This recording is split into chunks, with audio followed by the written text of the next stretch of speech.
Hello, good morning. We're ready to get started. So you've come for the awards session to start us off today. And I'm Kristen Grauman. It's my pleasure and honor to announce our paper award winners. This is the outcome from the work of the Best Paper Awards Committee that you see here, including Tina Tutelars, Ko Nishino, Gang Hua, Ian Reed, Dima Daman, and Lawrence van der Matten. So I'll tell you first briefly about the selection process. So the area chairs were asked to nominate best papers from their batch, looking for 1 to 2 of the standout papers if they had them, and that yielded 31 different candidates. Then the senior area chairs looked at those candidates and came up with a short list of 12. And those 12 are the orals you've been seeing at this conference. The program chairs then formed the awards committee, and the awards committee considered that short list of 12 papers by reading the papers, the reviews, the rebuttals, and then discussing, ranking in smaller groups, and then as a full committee. So these are the awards that were chosen. There's 2 best papers, 1 honorable mention, 1 best student paper, and 1 honorable mention for a student paper. And just now, I'll present these in reverse order. We'll start at the bottom of that list. And so for the award winners, all authors on the award-winning papers, when we call your paper, if you can come to the stage, receive your certificate, and we'll take a picture as well. So first, for honorable mention for a student paper, we have Dream Booth, fine-tuning text-to-image diffusion models for subject-driven generation. And this is by Nathaniel Ruiz, Yuanzhen Li, Varun Jampani, Yale Pritch, Michael Rubenstein, and Kfir Aberman. It's for showing how to fine-tune a text condition image generation diffusion model to generate a target object in novel context, viewpoints, and artistic styles using only few image exemplars with impressive generalization capabilities. So please come on up and we'll give you the award.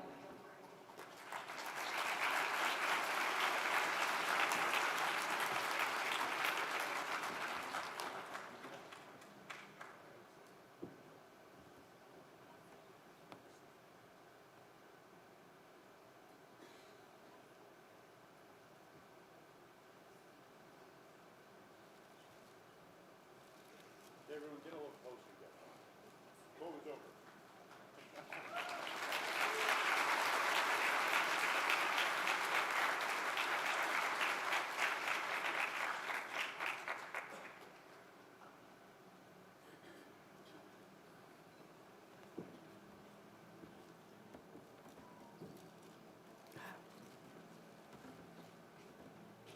All right, the next award is for the best student paper.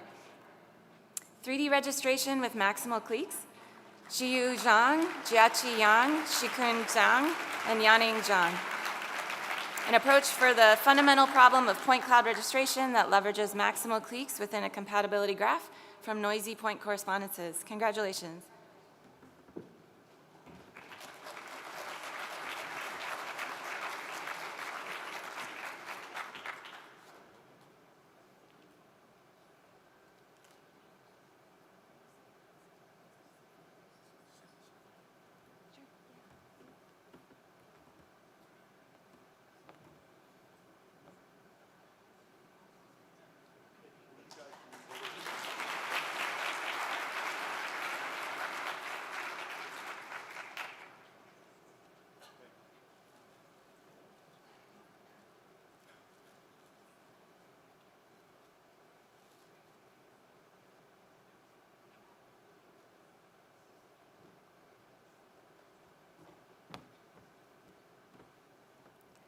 Next award is the best paper honorable mention. Goes to Dynabar, Neural Dynamic Image-Based Rendering.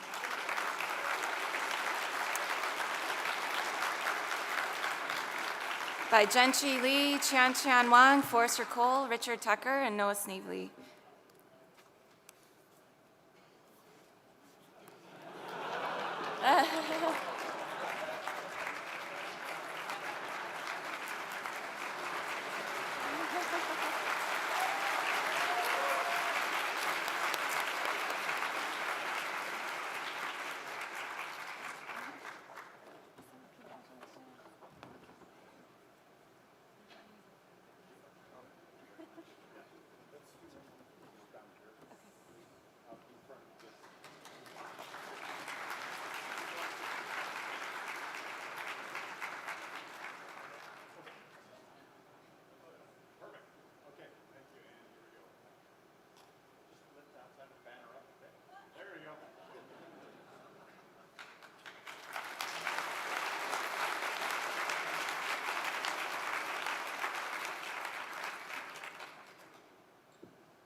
Okay, now we've come to the Best Paper Award. There are 2 Best Papers presented to you in arbitrary order. So first, Best Paper, Visual Programming, Compositional Visual Reasoning Without Training. This is by Tanmay Gupta and Aniruddha Kembavi for addressing compositional visual reasoning tasks from natural language instruction, offering a new direction for visual reasoning and neural symbolic research.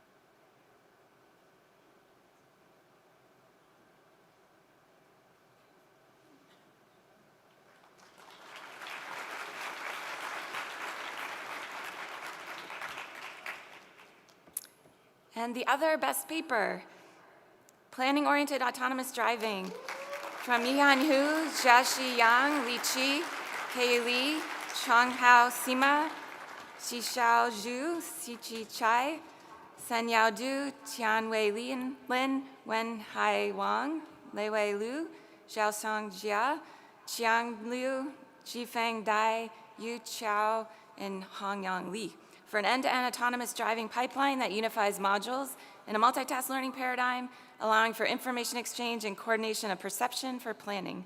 Congratulations.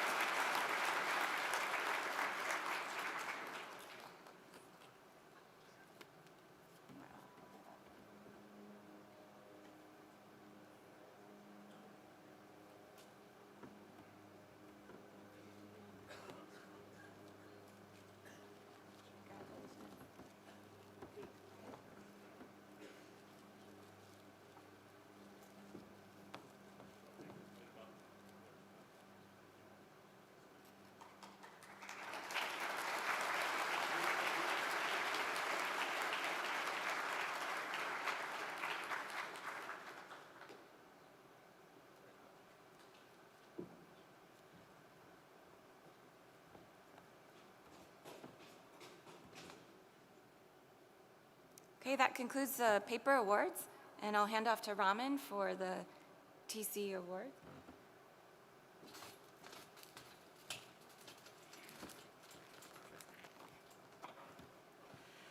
Okay, so in addition to the awards selected from papers submitted to this conference, there are also a few awards provided by the PAM-ETC. The PAM-ETC is the part of the IEEE Computer Society that technically sponsors the conference. So what we'll do now is present these small number of PAM-ETC awards. And just before we go through the awards, just a little bit of background, same as Kristen provided for those awards. There's a PAM-ETC awards committee, and now it's actually sort of under the auspices of the steering committee. These awards have nominations that are solicited from the community in the PAM-ETC newsletter. It goes out a couple of months beforehand. And there's a number of conflict of interest policies in place. The chairs of the committee, of the individual awards committee, come from the PAM-ETC awards committee. The chairs traditionally do not vote. It's really decided by the committee members themselves. So here are the PAM-ETC awards that are given out every year at CVPR, just to give you a list of them and their context. There's the Longet-Higgins Prize, which is sort of a retrospective best paper award. A paper from CVPR 10 years ago that has withstood the test of time. Then there's the Young Researcher Award that is given out to 1 or 2 researchers who are within 7 years of their PhD, who have made a distinguished research contribution to computer vision. And finally, there's the Thomas Wang Memorial Award for a researcher recognized as an example in research, teaching, mentoring, and service. And as before, when your name is called, if you could come up on stage, take a picture as well. What we generally do for these awards is we have the chair of the awards committee who gave out that award provide that award. For the Longet-Higgins Prize, that's Bill Freeman. For the Young Researcher Award, that's me. And for the Young Researcher Award, it's Tina, who unfortunately cannot be here, so I'll take it for her. And for the Thomas Wang Memorial Award, I was the committee chair. Okay. Do you want me to press the button? Sure. Okay. and I think the certificate's right there. There's 3 copies of it. Got it. So the Longett-Higgins Award recognizes the paper from CVPR 2013 that has had the most impact. So we convened a committee of 4 distinguished researchers, thank you to them, and to assess the papers and read nomination letters. The committee was Ross Gershik, Svetlana Lazebnik, Kristen Grauman, and Andrew Zisserman. They assessed the impact of the papers from that conference based on citations as well as other factors. So the paper from 2013, which has had the most impact, is Online Object Tracking, a Benchmark by Yi Wu, Zhongwu Lin, Mingshuang Yang.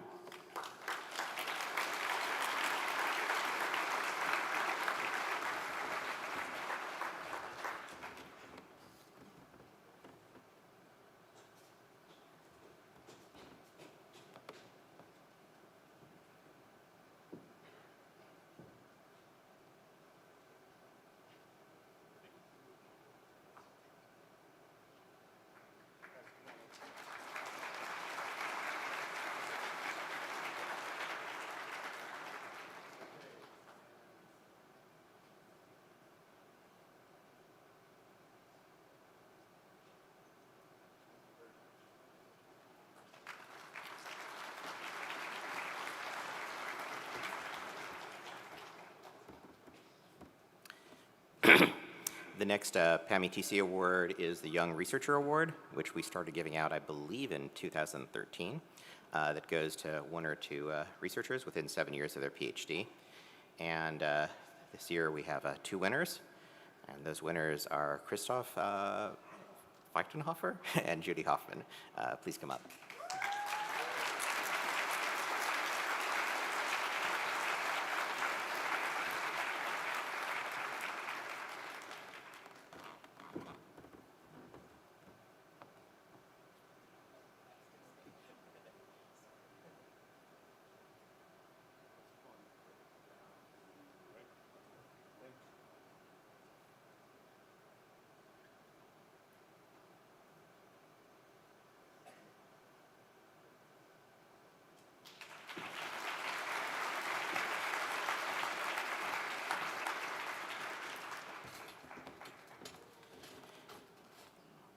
And the final PAMI-TC award, the Thomas Wang Memorial Prize, goes to our very own Alyosha Efros.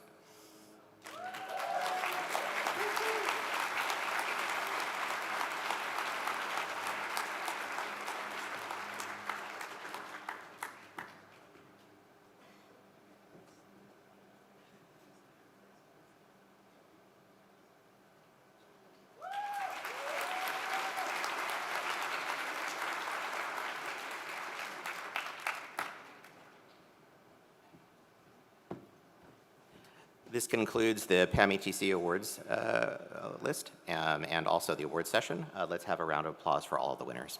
Thank you very much.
All right, we're going to go ahead and get started with this keynote speaker session.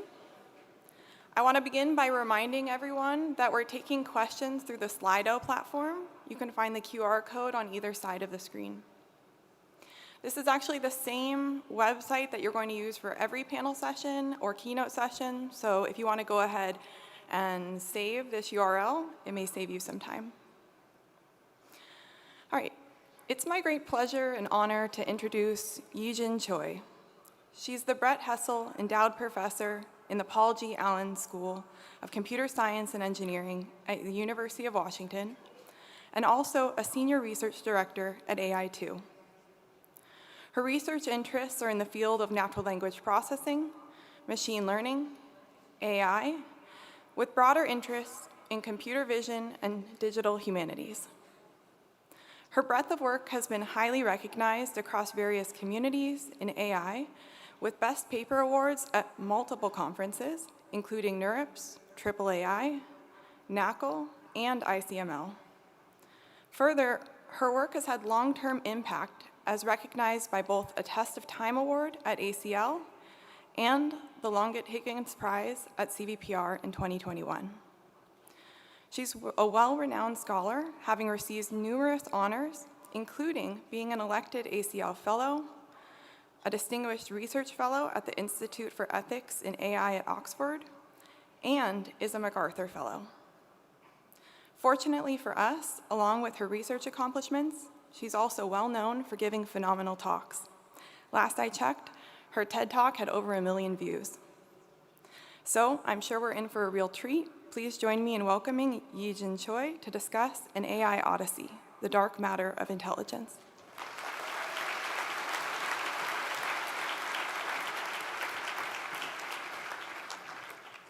Wow, thank you so much.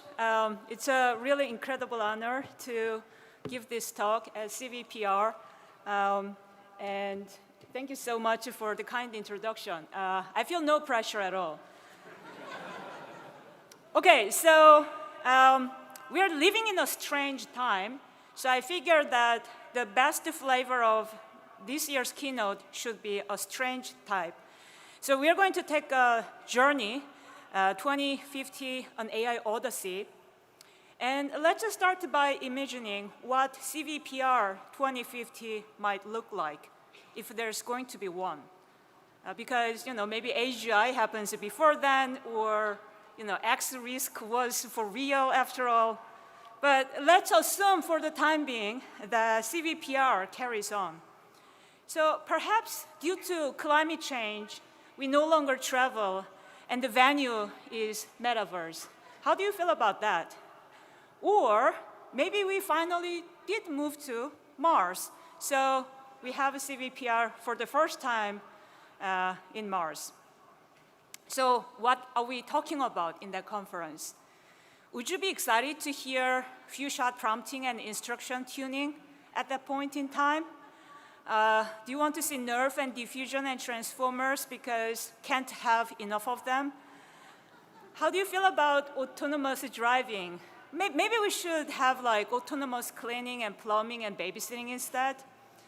I don't know personally if I want to hear LLMs as prior anymore, but maybe there can be LVMs, large vision models, as prior knowledge. And what's going to happen with the scaling laws? And then in terms of how we might do the paper writing business, maybe you have your ChatGPT write your paper, and I have my ChatGPT to write my review, and then let them to figure out the rebuttal. In the meanwhile, diffusion makes your slides, Nerve presents your talk, and then ChatGPT summarizes the entire talk so that you don't have to watch any of the talks. Maybe all of this is a moot point when the quantum computing becomes real, so that now we have quantum pre-trained transformers, QPT, with perplexity near 1. Or maybe none of this will be true, and researchers still have a panel about whether AGI is just around the corner, or whether we haven't even solved the dog-level embodied AI yet. And the NLP version of that would be that we haven't even solved the compositionality yet.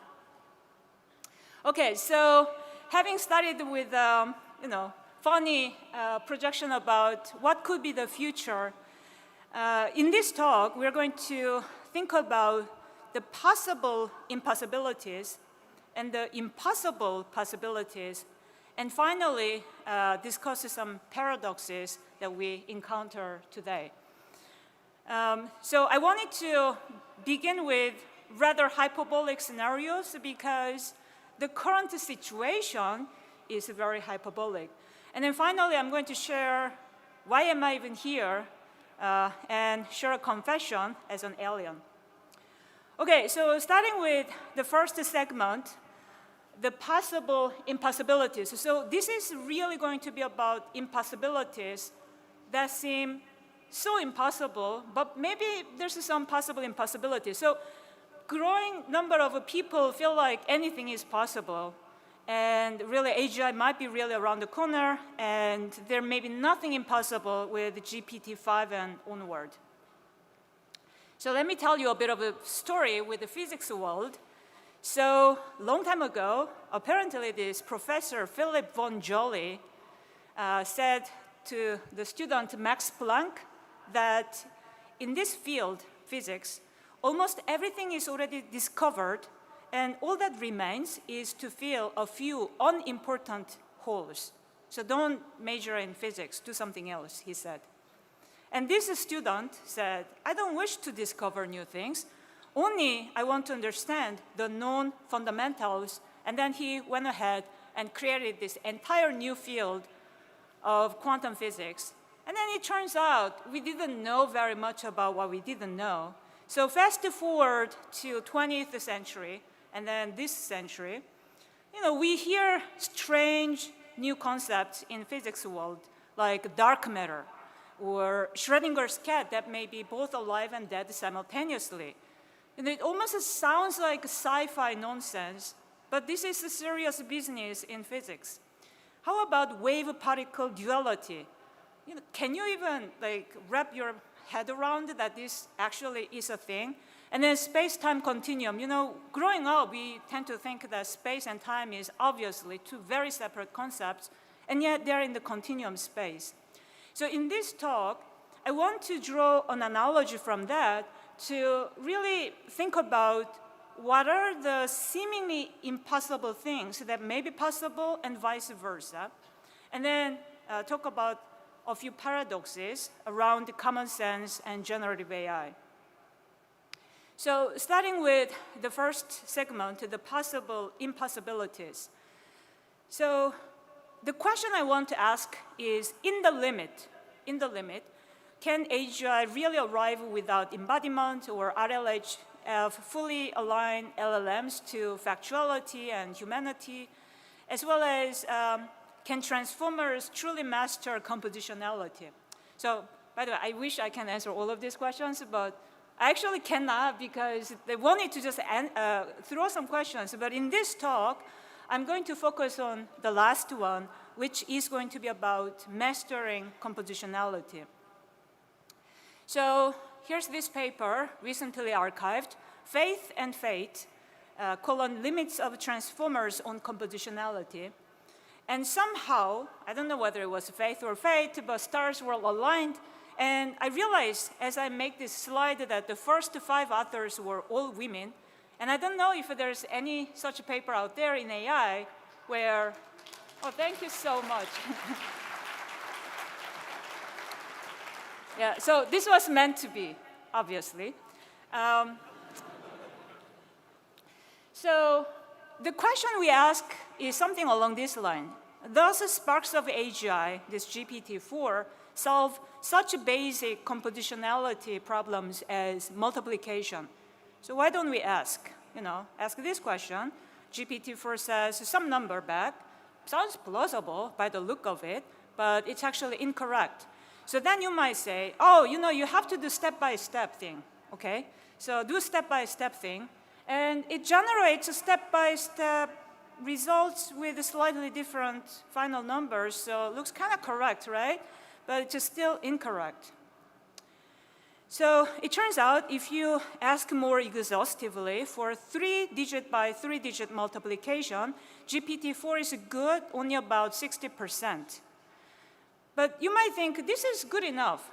I don't know. But if you ask a 4 by 4 digit, it's a 4% good. 5 by 5, 0% good. So if you stop at 3 by 3 digit, you may think that, oh, GPT-4 mastered at least multiplication at around the 60% level. No, you need to ask more because it may be that 3 by 3 cases are common enough for it to memorize. Before I go any further, by the way, I want to preface the rest of this segment with a tweet brag, obligatory tweet brag. So Kevin Murphy, who also wrote this book, Machine Learning, said, I like this paper. They prove that transformers are guaranteed to suffer from compounding errors when doing long reasoning chains and so forth. Another post, best paper I've read in a while. No excessive hype, clear question. So I don't know about best paper in a while, but the reason why we wrote this paper is because there's too much hype, and we just wanted to know where the limits are, if at all. So, but I wanted to preface this in case you think, oh, are you kidding me that you're going to work on multiplication suddenly? You have better things to do like segmentation or autonomous driving, right? So bear with me. That's supposed to be a interesting enough paper. So we asked the GPT-4, but you might think, well, supervised training will do it if provided with a lot of examples. So we decided we're going to do it, but of course we cannot do supervised training on GPT-4, so we did with GPT-3.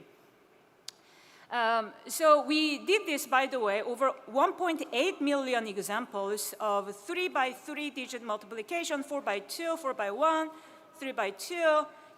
That already accumulates to a 0.8 million examples, which we divided into 80% training, 10%, 10% for dev and test.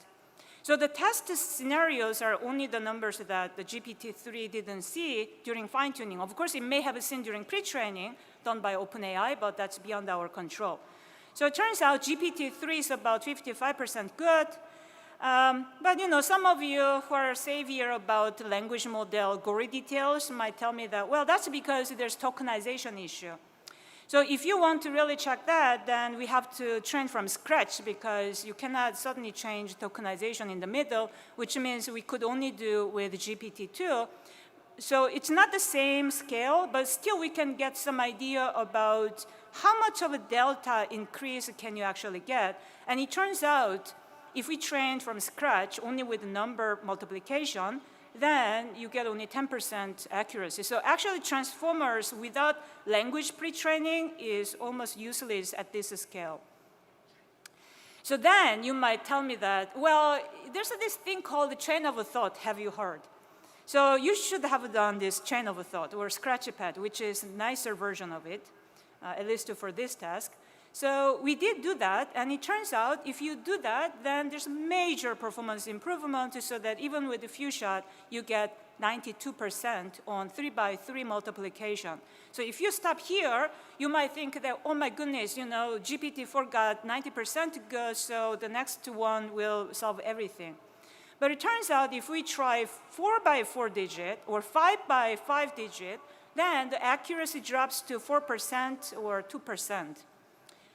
And when I tell some people of these results, they ask me that I must have done, or we must have done Scratchpad incorrectly. I challenge you back if you can actually come up with something that does work. It's actually not as easy as you think if you try to sit down and do it.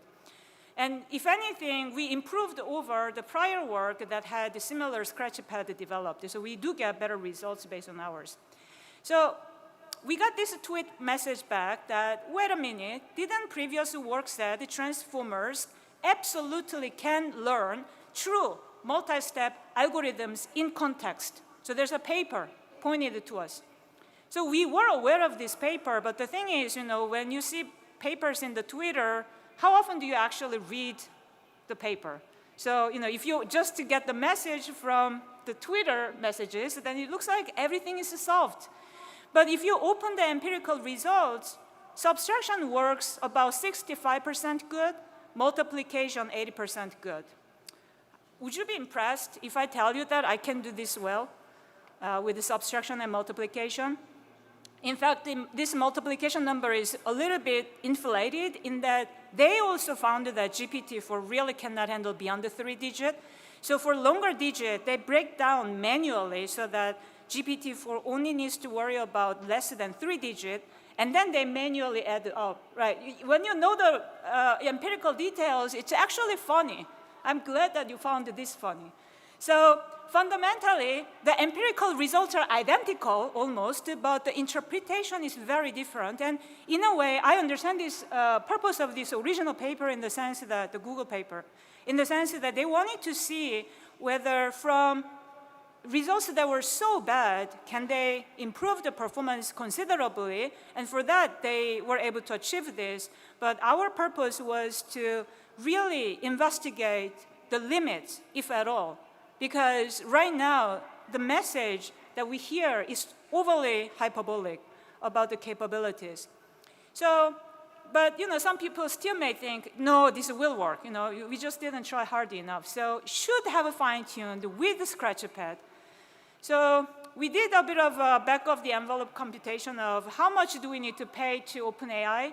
So it turns out if you want to do 5x5 digit with the Scratchpad only for 4 epochs, then you need $700 million. I'd rather do something else with that money, which I don't have. So because we are like low-key people, we decided to try something much easier, which is 3x2 digit, and pay this much amount. In the case of a Scratchpad, because that's more expensive. So then, if you stop here, it may seem like, oh my goodness, now 96% accuracy for in distribution cases. But if you try on other digit, then again, it's like near zero. So the conclusion is that, really scrutiny is important for evaluation. But we also wanted to share a little bit more insight about what is going on. And so we developed this computation graph-based analysis. So when you multiply two numbers, there's actually all this trace of computation you're doing. You know what's going on here. So it turns out, not surprisingly, the model performance decreases considerably as graph complexity increases. So that kind of makes sense. So we investigate both the graph width and depth and the average levels of parallelism that transformers might be able to handle. And based on analysis, here's what we find. So given a computation graph, it doesn't look like it's really doing things in the way that humans do, but rather, it turns out there are partial graphs, as highlighted here, that did appear exactly in the training set, which means you can collapse that portion down to just one memorized pattern. So in fact, this deep compositionality is super collapsed when the computation appears to work. And so we have a lot more analysis about the frequency of exact patterns appeared. Sometimes it appears more than 5 million or 10 million times because some of these partial sequences, when you have a lot of examples, can appear quite a bit. And we also provide a lot more insights about different error types. I'm not going to bore you into all these gory details with the computation graph. I just wanted to give you the flavor that we went pretty crazy with this.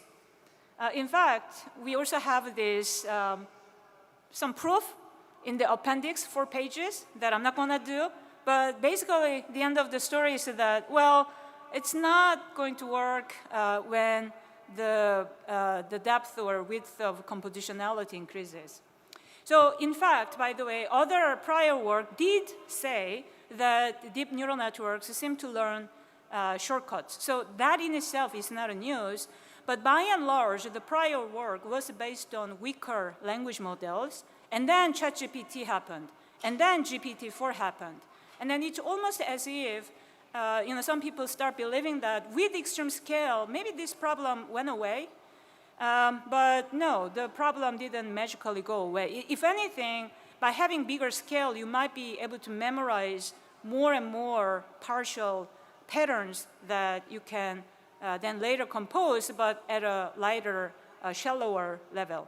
So let's just step back a little bit, in case you might wonder, oh, come on, transformers are not the right models for multiplication. Instead, should have used calculators, like tool formers that can learn to call calculators.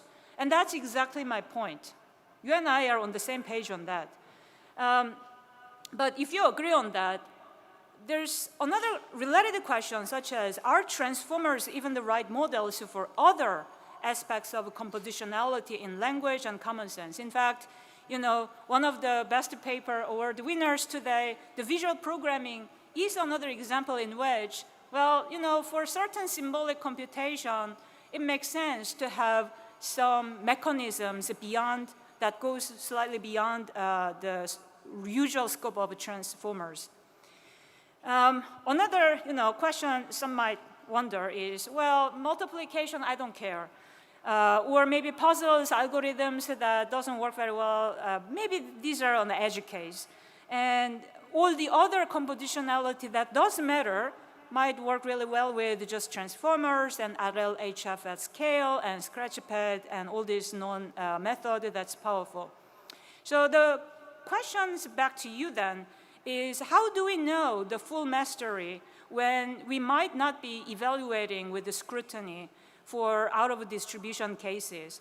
And can we even explain why this simple multiplication is certainly much harder than other seemingly more complex compositional tasks, like writing papers, and that seems to be harder for humans than multiplying two numbers that only childhood master as a human. So, and then since we are at CVPR, there's this question of what about compositional visual question answering? So speaking of which, I'm excited to see this paper, CRAB, by amazing colleague Ranjay, somewhere here, and other co-authors. And in that abstract, they say, a fundamental characteristic common to both human vision and natural language is their compositional nature. Yet, despite the performance gains contributed by large vision and language pre-training, we find that across 7 different architectures trained on 4 algorithms, on massive data sets, they all struggle at compositionality, yada, yada.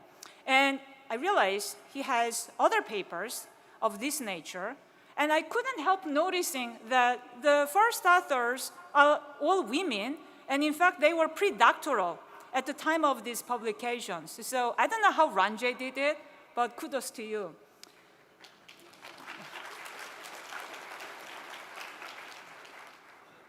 All right, so now that we talked about impossibilities, maybe some of you especially excited about the promise of GPT-4 feels like, this is too negative.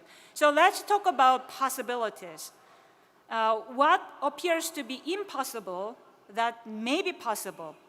So I couldn't start with a better quote than this quote. So when asked how can Indian startups create foundation models for India, OpenAI said, it's hopeless. Don't even bother. I'm rooting for India's startups, by the way, so don't give up. Of course, OpenAI want you to believe that there's no hope. But the point of this segment of this talk is that what appears to be impossible may be possible. But we, of course, need to think about how we are going to do that. So let me start with impossible distillation. So right now, the winning recipe that we all hear is that extreme scale pre-training combined with RLHF at scale, that is the key.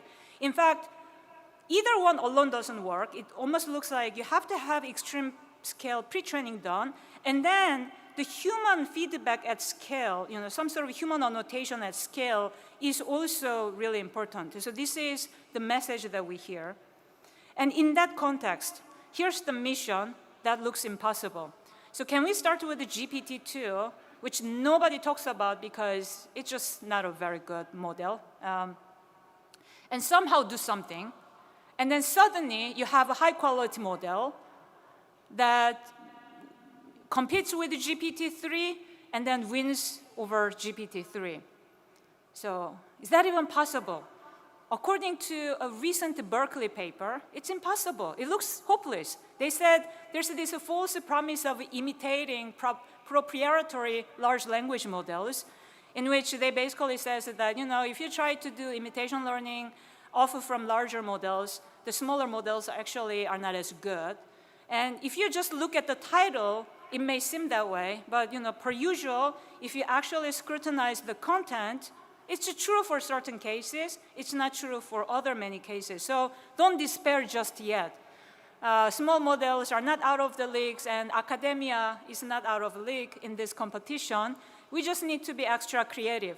So in fact, there's a lot of papers that demonstrate how task-specific imitation or symbolic knowledge distillation does work. And there's a dozen different papers on this, but I just randomly highlighted a few here. So it's important that we're going to focus on task-specific smaller model. And by the way, there's nothing wrong with that. After all, humans are also very, task-specific or domain-specific. It's not like computer vision expert is suddenly an expert in, say, physics or history, right? So it's okay to specialize on something. And also, a lot of the downstream use case actually is about a particular application scenarios as opposed to trying to do everything in one model. So our task and focus will be learning to abstract in language. Why? Well, just because I always fantasized about the idea behind abstraction or learning to abstract, because that seems like really at the core of human intelligence that I don't know if transformers are doing well enough. So in the NLP field, it can translate to sentence summarization. And we had this strange realization that actually the paraphrasing task can be viewed as a special case of summarization. So in the NLP field, usually these are considered as two entirely different tasks. But in our case, we're going to attack both of them simultaneously. So our mission impossible is learn to summarize and paraphrase without extreme scale pre-training, without RLHF at scale, and without supervised data set at scale either. So what are we supposed to do? Traditionally, in the NLP field, the summarization and paraphrasing, these are the tasks that's always done with the supervised training, and maybe sometimes unsupervised, but usually it doesn't work as well. So in that context, how are we supposed to do?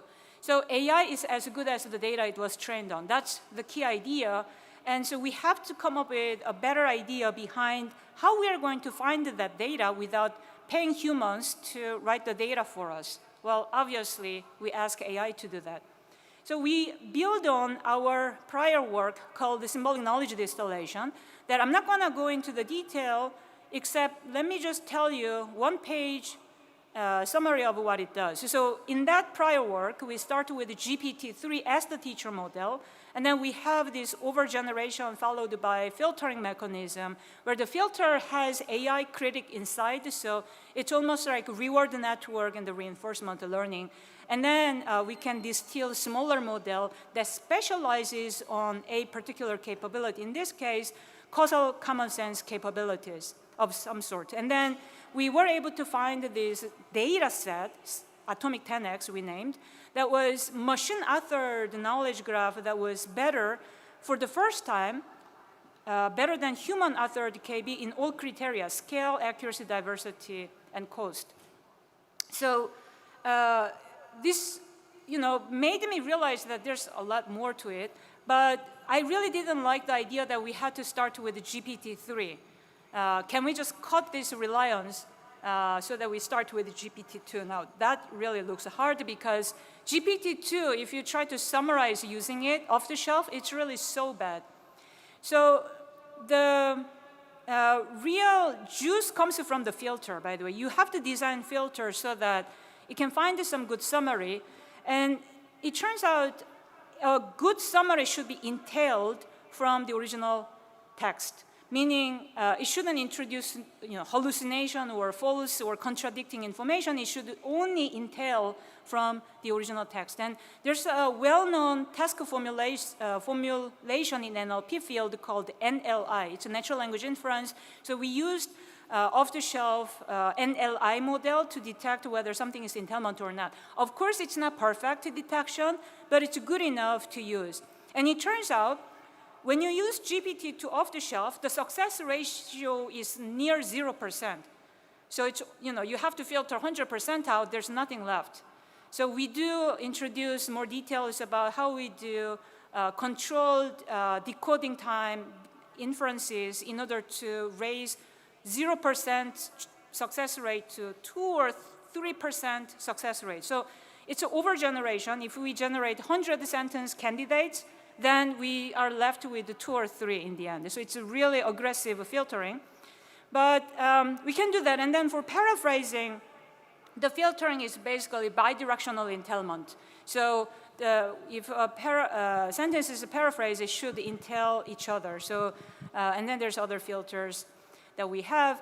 And so we do that, and then we have this finally filtered data, and it's going to be much smaller than what was originally generated as a candidate pool, but still we can do this at scale.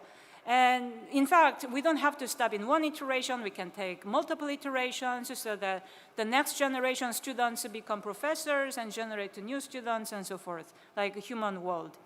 So in the end, we have this final model that we use T5 instead of GPT-2 for technical details, reasons that's not overly important.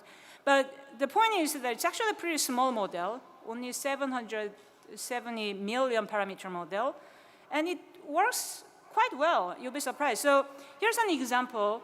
The top text is the original sentence you need to summarize. So while we will be looking across all parts of the newsroom, at the end of the redundancy program, we expect there will be significantly fewer editorial management, video presentation, and section writer roles. The publisher quoted as saying in an internal note. So how would you summarize this sentence? Our model produced, we're looking to reduce the number of staff in the newsroom, the publisher said in an internal note. And compare that with the GPT-3, DaVinci, instruction tuned. And it's not overly bad, but first of all, it's not really summarized. It's pretty lengthy. We found that this is generally a problem with the GPT-3 model. And also, there's a little bit of incorrect information inserted there. So we found that in general, based on human evaluation, based on the data set evaluation, or based on diversity analysis, we're just better than A, human-authored corpus of summarization, and B, other strong models out there.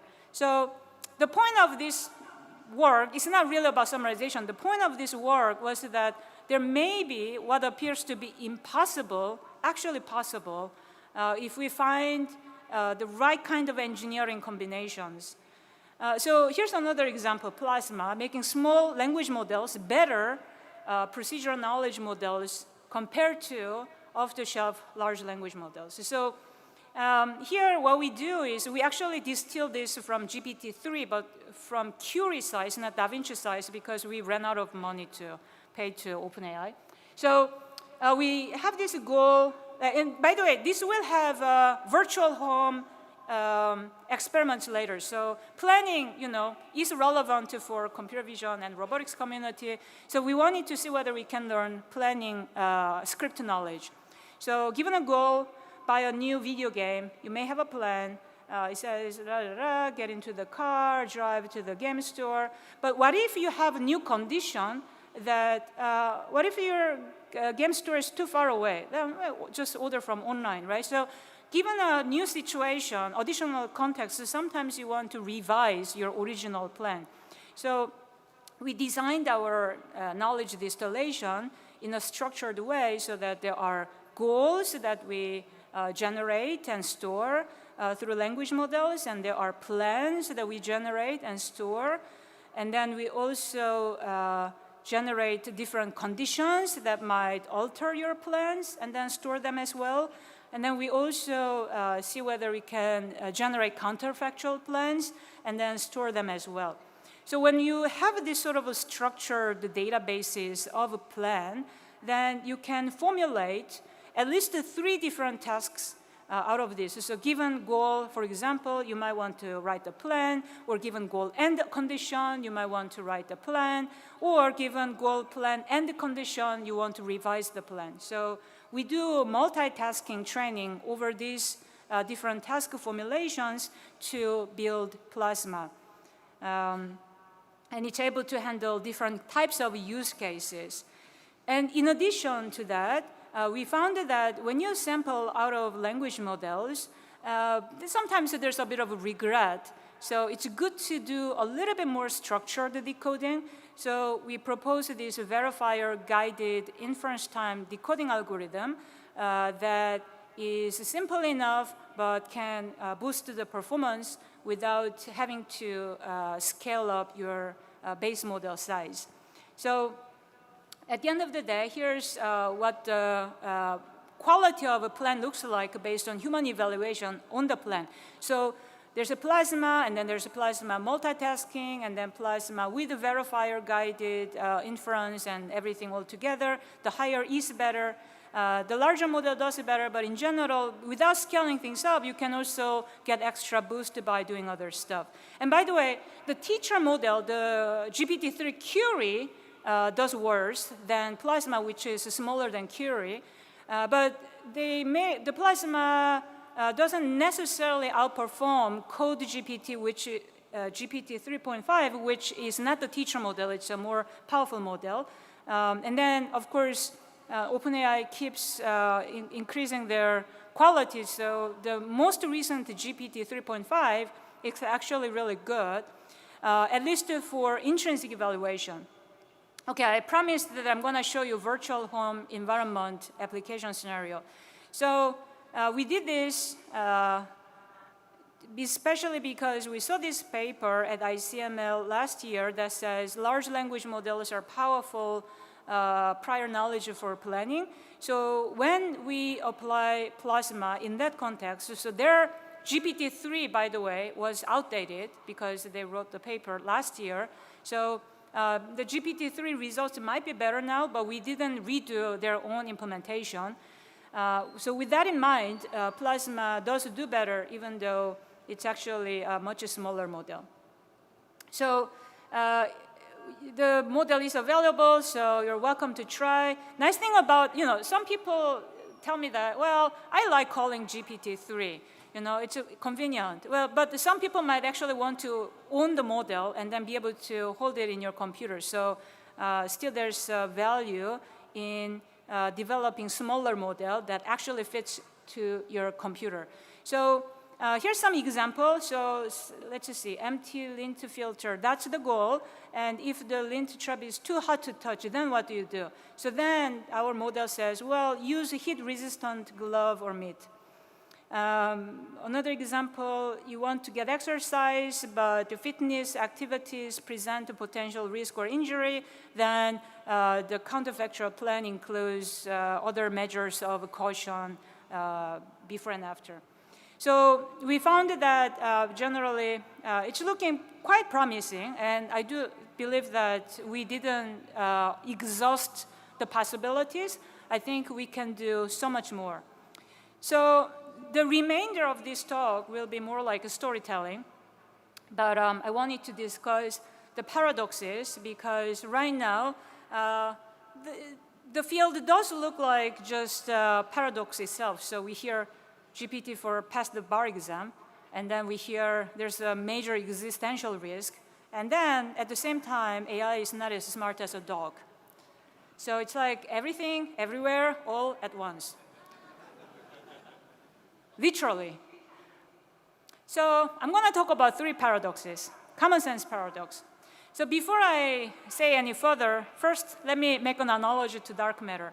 So dark matter is what does matter in modern physics. It turns out only 5% of the universe is normal matter that you can see and interact with, and the remaining 95% is speculated to be dark matter. And the speculation is because otherwise the visible world does not make sense. Even including the trajectory of light does not make sense otherwise. So that's why we suspect that there's dark matter.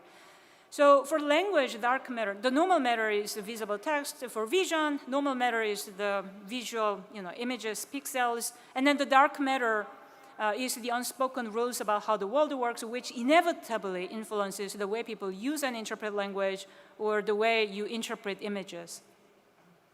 Okay, so, but like I said, the field is hyperbolic, and some people report papers like this. A theory of mind may have spontaneously emerged in large language models. I don't like that paper, as you can tell. So fortunately, immediately, Tomo Ullman at Harvard had a rebuttal paper that, look, all your examples, if you tweak it a little bit, then it breaks.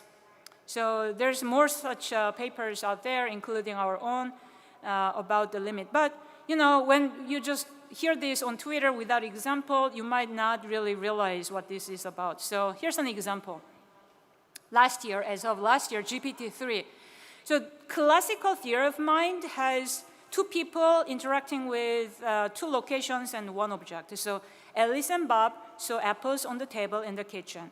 And then Alice left the kitchen and Bob moved the apples to the cabinet, okay? So they're initially the table, and then now it's on the cabinet. So theory of mind, by the way, children acquire this by the age of 4 and 5. They already sort of acquired this. And so the question is, where would Bob think that Alice will look for the apples?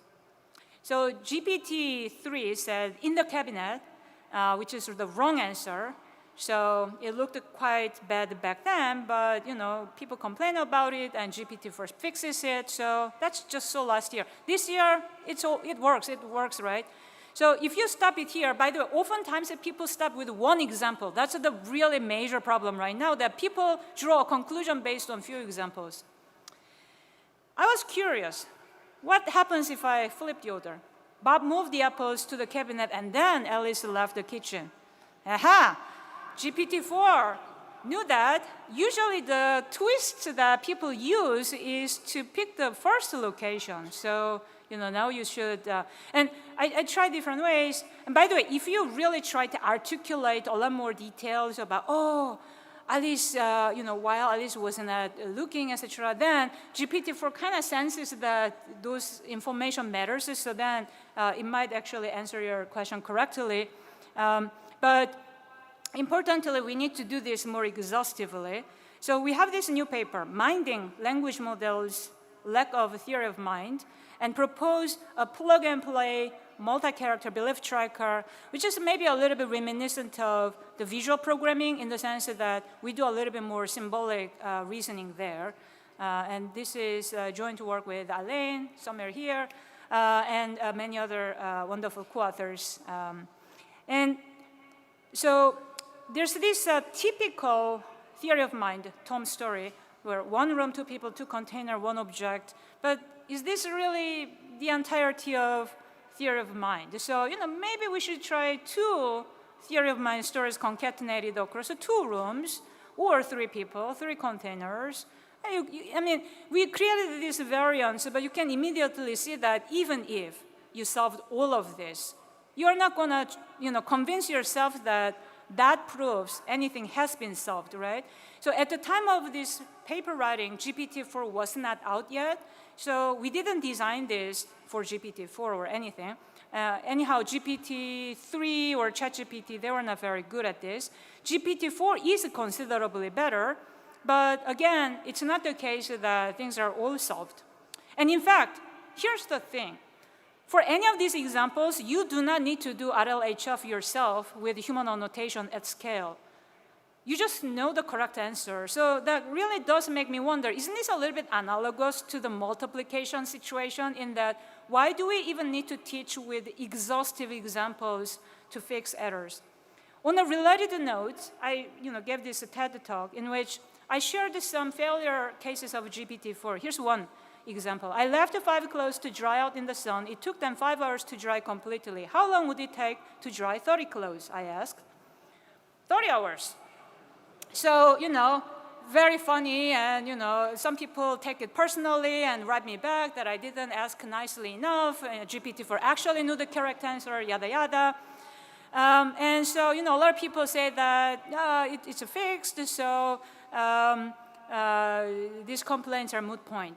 So I was kind of curious. How about I ask slightly differently the same question? If it takes 10 hours to dry 5 clothes, how long would it take 20 clothes to dry in the sun?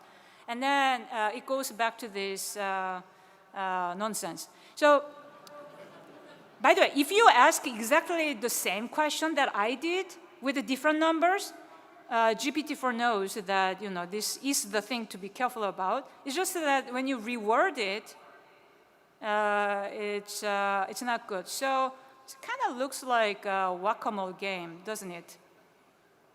So why should we even do RLHF? Really, seriously, there's something odd about the way that if you thought the way that I was testing multiplication odd, I find this odd as well. So, okay, finally, common sense paradox.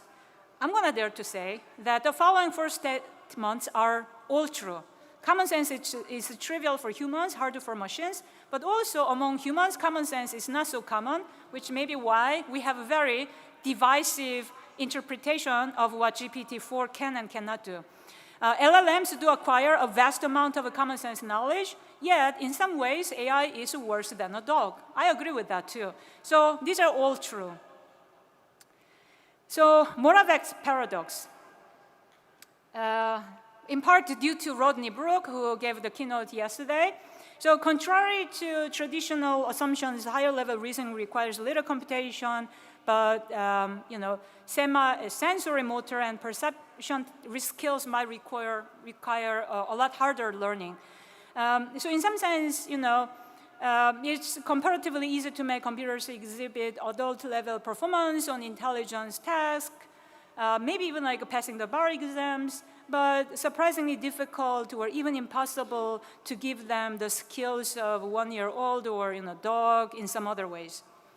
So, I want to know the answer to this paradox, but maybe it's up to you to find out, especially the bright students in the audience, to find some satisfying answer to this.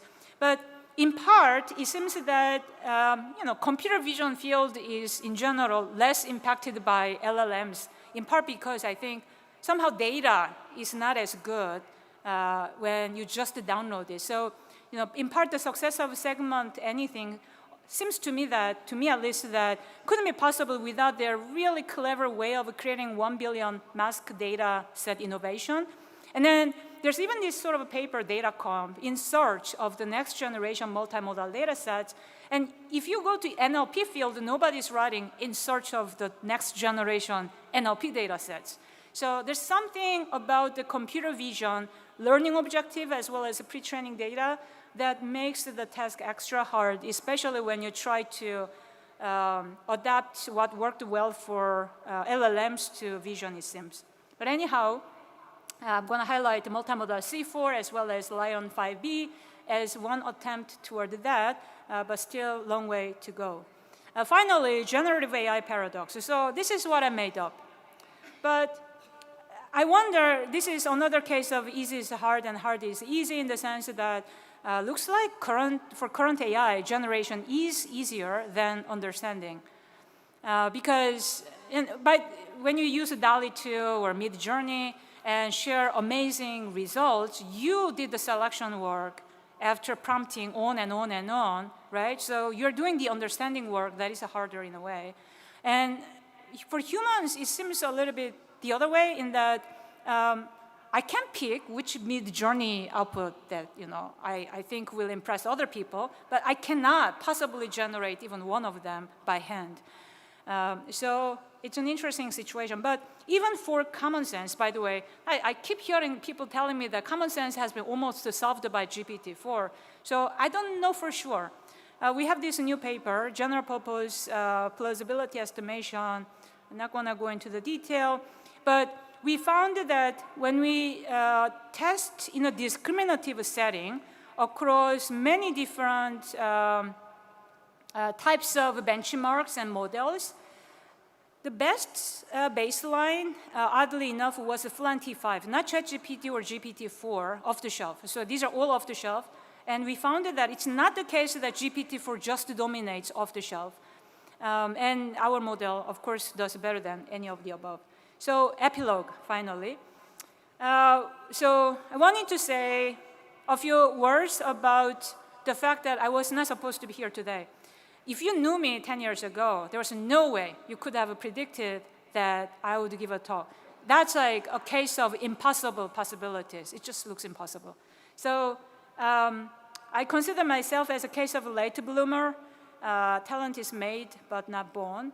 I want to share a story with Eugene Charniak, who recently passed away. So a decade ago, he invited me to a PhD thesis committee of his student, and it was such a great honor for me. By the way, I was at Stony Brook University starting my tenure track there. So I felt like really nobody knows, but somehow he's such a big name in the NLP field, and oh my goodness, I'm gonna have a dinner with him. So what do? I was going to ask him a question. So I asked him a question. You've been in the field for a long time. So what is your judgments on being successful in the longer term? So why is it that some people, at the time of their graduation, they were almost like walking on the water and they were such a superstar, and then somehow they disappear. And then there are some other people who seem to have gradual growth. And so I figured, I need to work on my, research, and how do I do that? So he's not able to answer my question right away. He's thinking awkwardly during the dinner, almost like a 5 minute of silence. And I'm, wondering, what is he gonna say? Maybe he's gonna tell me I should work on machine translation, or I should study more linguistics, or maybe he will tell me that study Bayesian networks or something more mathematical. So I'm waiting and waiting and waiting. And he gave me one word answer.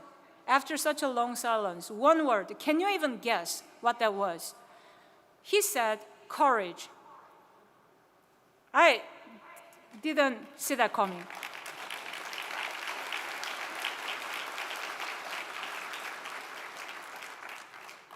I was waiting to tell him this in person, but I missed my opportunity, so I'll share it with you today. So I personally didn't think much of myself because, for a variety of reasons, I had a harder time growing up. So I believe in lifelong learning. We can learn from everyone. I learn from my students all the time. It's wonderful. At least I think, looking back, one thing I did correctly, though, is that my ego was pretty low, so I didn't mind having to learn from my students. Taking risk. So this is what Eugene Charniak explained to me when I asked him, what do you mean by courage? So he said, successful people are not able to let go of their success. They think they know how to get there, and they're afraid to do anything else because they think that's their own recipe of success. So for me, though, I was thinking a little bit differently that, well, I'm not great, so I shouldn't work on problems that other smarter people will work on, because what's the point? They will do better job at it anyway. So what a waste of tax money that supports my university salary if I write a paper that will be overwritten by someone else smarter. So I concluded that I should work on something strange because, well, who cares if I fail? Nobody will notice anyway, I thought. So it turns out 10 years is such a long time. It's nearly impossible to only fail during that 10 years of a period. You eventually have some success along the way. And you just become better at handling the, level of stress coming from risk-taking. But it's not just the internal factor that got me here. It's really the inclusive environment I was surrounded by. So I really learned a lot about DEI, inclusion and diversity, after I joined University of Washington. Especially the students there taught me a lot, above and beyond what I realized. And that it's the culture where these people who can shine through, because the thing about the current society is that people in the marginalized groups might not necessarily feel the confidence to really break the boundaries unless they feel encouraged enough.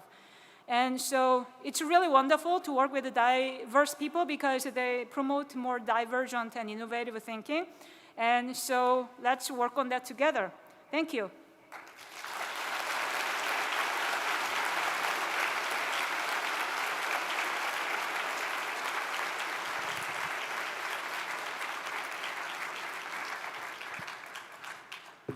Thank you, Yujin, for the wonderful talk.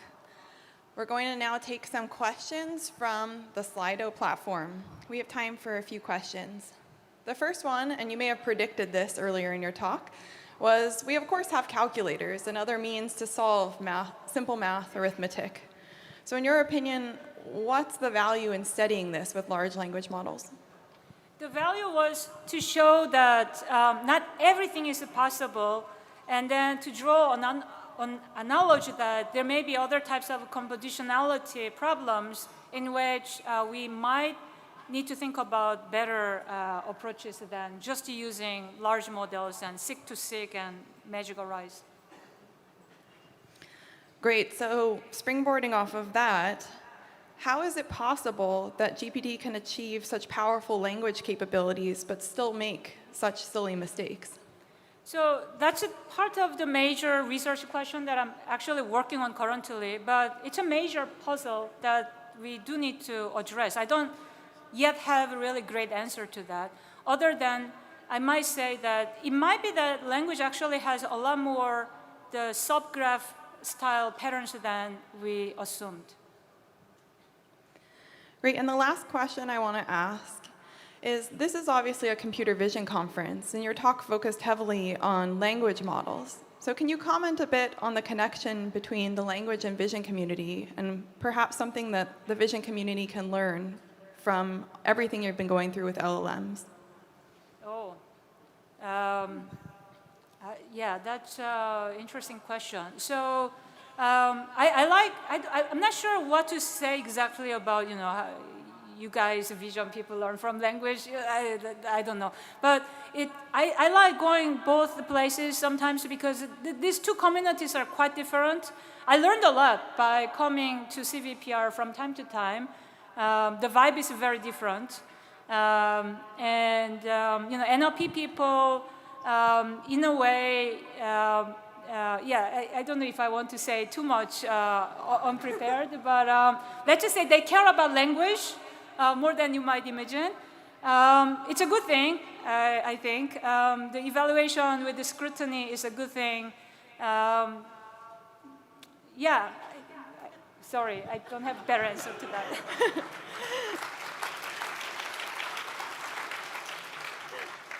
Thank you. It was a tough question, and I think your talk gave us a lot to think about in terms of, I know many of us are using LLMs in our projects, and it's always great to be reminded of ways in which these overhyped different systems might fail. So with that, we'd like to thank Yijin Choi, and we'll move on to our poster session.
Hi, everyone. We're going to go ahead and get started. Welcome to the panel on vision, language, and creativity. I want to mention that we're going to be using the Slido platform. It's the same link that we've had for the other sessions. You can use it to ask a question or upvote questions to these panelists. We have a great set of panelists available to us today to have a nice discussion in the topics of vision, language, and creativity. I'm going to first start by briefly introducing each of them, and then we'll be followed by having self-introductions one by one. So first off, we have Devi Parikh. Devi Parikh is the research director in the Generative AI org at Meta and an associate professor in the School of Interactive Computing at Georgia Tech. She's received numerous awards, including the NSF Career, Sloan Fellowship, ONR and ARO Young Investigator Awards, and was recognized by Forbes as one of 20 incredible women advancing AI research. Her research within the computer vision community has been highly recognized, including with a MAR Best Paper Prize at ICCV for work on relative attributes. Overall, she's had a significant impact on our research community, both through her work in vision and language and generative AI, as well as through teaching us all how to manage our time. In addition, she herself is a generative artist, and I've always enjoyed viewing her new creations. Next up, we have Jason Salavon. He's currently an associate professor in the Department of Visual Arts at the University of Chicago. He's a pioneer in software-based fine arts who works at the intersection of art, culture, and technology. He creates generative artworks from culturally loaded material, and this ranges from US Census data to IKEA catalogs to episodes of The Simpsons. Jason has been creating generative art for decades, and his work has been exhibited in prestigious museums and galleries around the world, including the Museum of Modern Art and the Metropolitan Museum of Art. And he's been featured in many prestigious publications, including the New York Times, Art Forum, Art in America, and Wired. Next up, we have Aaron Hertzman. Aaron Hertzman is a principal scientist at Adobe and affiliate faculty at the University of Washington. He was formerly a professor at the University of Toronto for 10 years and has also worked at Pixar Animation Studios and Microsoft Research. Aaron has been recognized as a leader of the community, both by being elected as an ACM and an IEEE Fellow. His research has made significant impact in the fields of computer graphics, computer vision, machine learning, robotics, human-computer interaction, and art. And for years now, he's been giving amazing talks, sharing his thoughtful perspectives on computational creativity and art. Finally, we have Michal Irani. Michal Irani is a professor at the Weizmann Institute of Science and currently the Dean of the Faculty of Mathematics and Computer Science. Michal's research interests center around computer vision, image processing, AI, and video information analysis. Michal's prizes and honors include the David Sarnoff Research Center Technical Achievement Award, the Yigal Allon Fellowship for Outstanding Young Scientists, the Morris L. Levinson Prize in Mathematics, the Maria Petro Prize for Outstanding Contributions to the Field of Computer Vision and Pattern Recognition, the Landau Prize in AI, the Rothschild Prize in Mathematics and Computer Science, and most recently, I'd like to congratulate her on being recently elected to the Israel Academy of Sciences and Humanities. Her research has been recognized by ECCV Best Paper Awards and honorable mention for the ICCV MAR Prize. In a testament to her impact, Michal has received the Helmholtz Prize, which is a test of time award for her work on actions as space-time shapes. Please join me in welcoming our amazing panelists.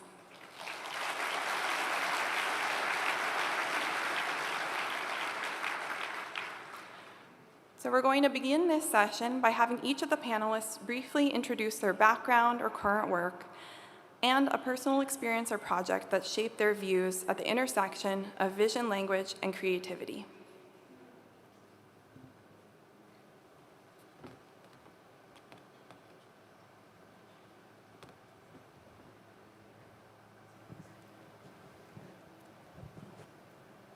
All right. Hi, everyone.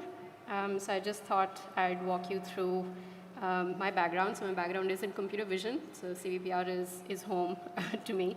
My PhD work looked at recognizing objects in images and trying to see if we can use information from the entire scene as context, trying to build these very explicit representations, hierarchical representations of looking at individual features and parts of objects and objects.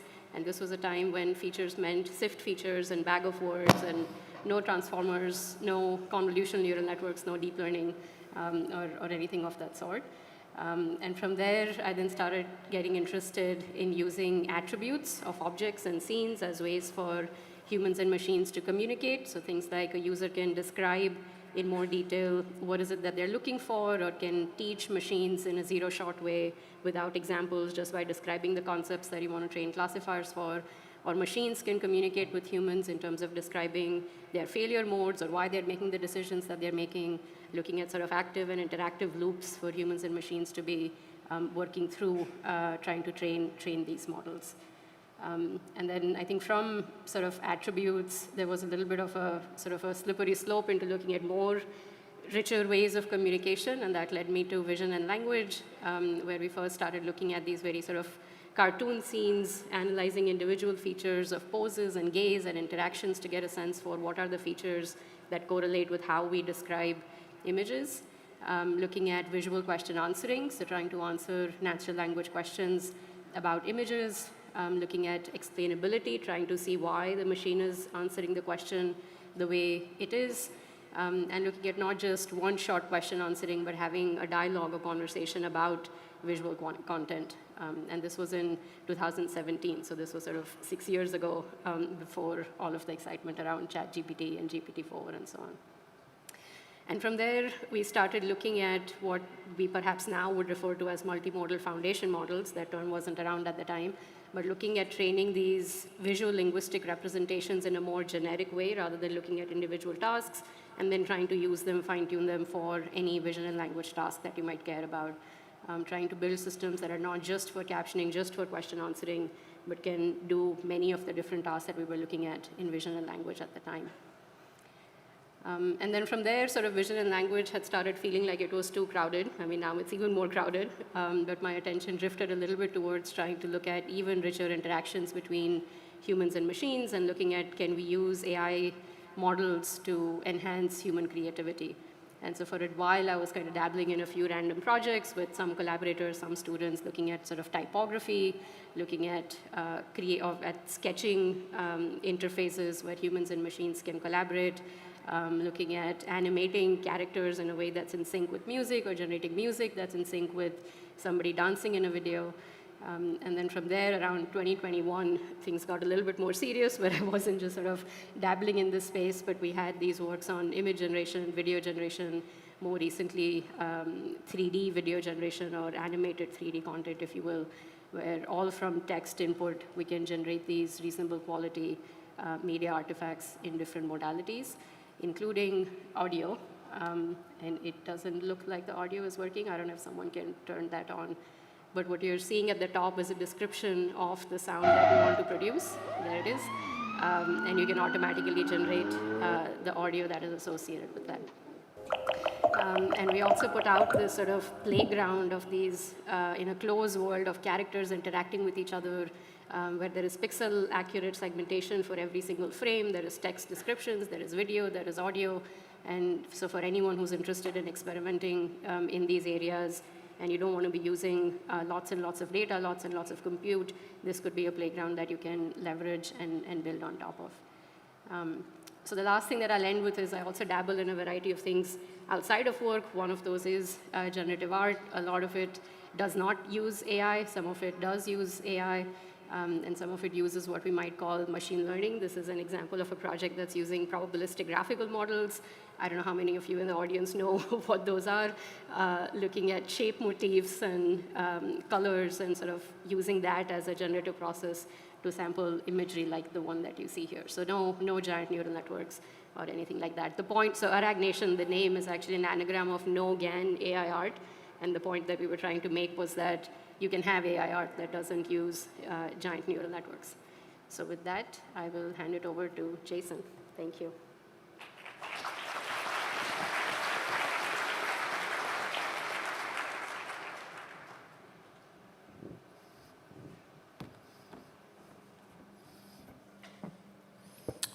Hi, it's really great to be here. So I'm an artist, a fine artist. So I have for about 30 years now made art for galleries and museums, but with software that I've written or written with my team. And like I said, I've been doing this for some decades now, and it's really gratifying to see generative AI kind of blow up into the mainstream. And I wouldn't say I predicted it exactly, but I did have a feeling that we were heading somewhere. And like I said, I think we're still at just the beginning, but it's been really exciting to see these developments. I've made, on this slide, you can see a few of the different things I've made, from a project in 1993 using HyperCard, which no one in here knows about probably, to a projection, one of the larger projections in the country on the Merchandise Mart using an in-house model that we made. And then even like a little flirtation with Hollywood doing a deep fake project for the South Park team that was killed by pandemic, but was an interesting experience as well. So I wanted to show a few projects that I've made really in just the last few years that I think intersect with the vision community. And I've, for at least the last decade, kind of come in and out of conversations with researchers and faculty in the vision community, and have found it to be really fruitful. This is a project called Little Infinity. It's installed at the Museum of Fine Arts in Houston, and it's composed of over 300,000 little 3/4-inch squares that are all taken from ImageNet. So it's essentially like a visualization of ImageNet on this gallery, and this is the photo gallery at the Museum of Fine Arts in Houston. And my interest was in, like, if ImageNet is attempting to capture all of image space, which is an open question, what would that look like to show an art audience, an audience that's interested in photography and painting and things like that? And then these images are arranged by category, and within the categories they're gradient. So you get this kind of cascading sensation on this wallpaper piece. And so there's no other manipulation. I'm just sampling from the data set, and sometimes I think that's rich enough to kind of show the material itself. So the year after we entered the pandemic, or we were already sort of in the pandemic, and it was harder to make shows and exhibitions. And so my studio had been working on an in-house model, and we decided to write a paper and try to get it into some conferences. And so I had a little Sullivan Studio side hustle, basically doing computer vision research. We did get the model, the paper into CVPR2023, and that was a really interesting experience from an artist's perspective. To publish in that venue was certainly exciting and interesting, and probably, I was the senior author. I probably would not do it again, to be honest, but it was a cool learning experience. The intention was that, from the artist's point of view, I want more control over models. And so things like SPADE and things that use conditioning data, now we have ControlNet for stable diffusion. These are the kinds of things I think artists really want. And so our in-house model sort of blended ideas from SPADE and StyleGAN to make sort of somewhat controllable, sort of like style transfer on top of a depth map or a pose or something like that. But the truth is, this was a fun model, and we used it quite a bit in-house, but I never even made a real artwork with it. And I think that's the case with small groups working right now, is it's hard to make deployable things, at least from an artist perspective. So, you know, I think up to that point, I felt really strongly it was important for artists to try and train and build their own models and try to take control of those things with specificity and to really author what you wanted a model to do. I think I've changed, this experience has changed my mind on that. And so the last slide I want to show is a brand new project. It's just launched. It's called Totem. It's a website that hosts a 100,000 by 58,000 pixel GIF. It's a 10-second GIF. So you're seeing some of the web interaction as well as just the GIF itself. And working at 100,000 pixels by 58,000 pixels of video is a really interesting thing to do, and it's, from my perspective, impossible to do without AI. And so, you know, my own interest is trying to harness AI to really do things that hopefully explore actual new forms, that rather than sort of being happy with the result of a funny prompt, we really, you know, figure out how to really amplify and build upon these tools for possibly new art forms. I'm looking forward to the conversation. Thank you, guys.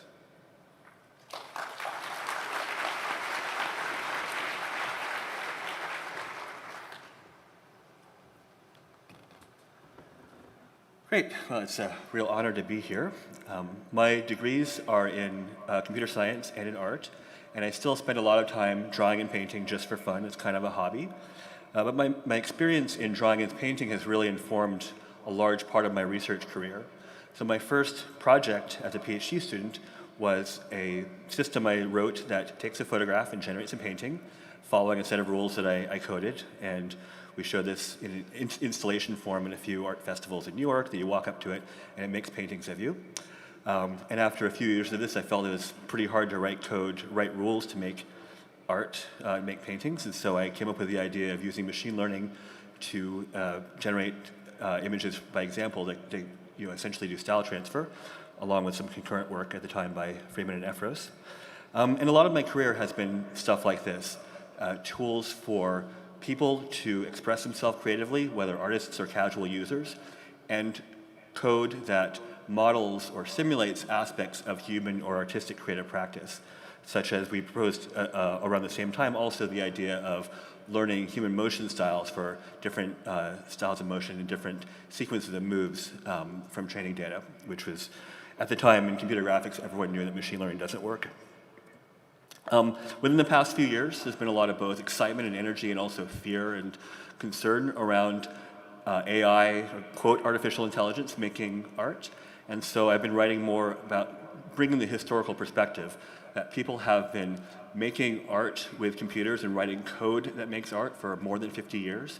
People have been using machines to make art for over 100 years or many more, depending on how you define things. And so one big theme has been to say we're not at the art singularity now, we're now at another period of technological transition, as has happened with many other times in the past, and see what are the lessons of those times in history and what do they tell us about how this time may be similar or different and what to look out for.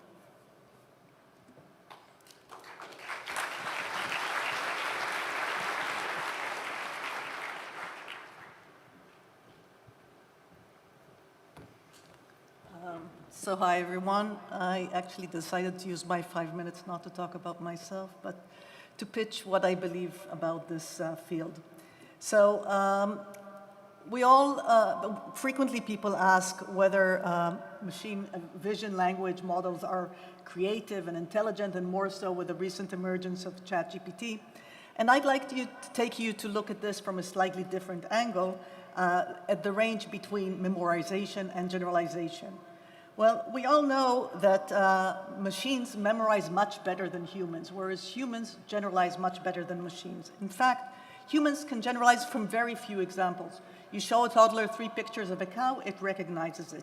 It really generalizes outside its distribution, whereas machines generalize only within their own distribution. And in order for this to be impressive, we must train them on lots and lots of data. And I believe that this is the main difference between artificial and real human-like intelligence and creativity.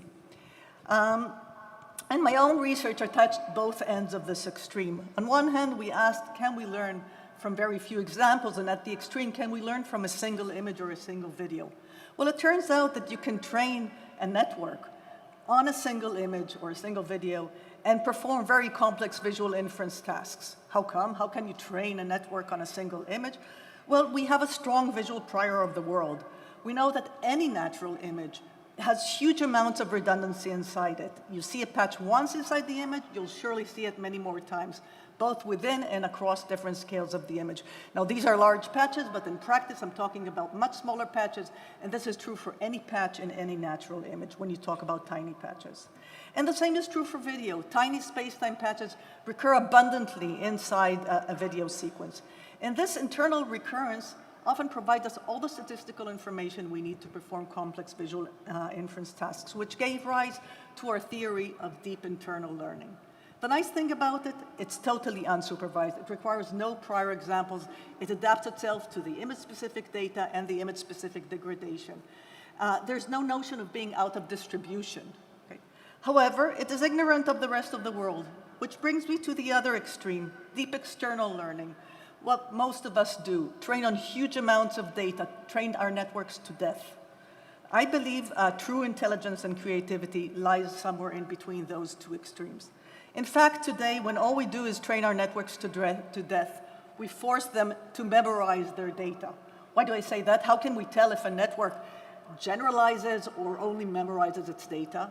Well, if it memorizes, then its training data must be somehow encoded in the parameters of the trained network. And indeed, in our recent paper, we asked ourselves, can we reconstruct the actual training data directly from the parameters of the network? And it turns out that the answer is yes, we can.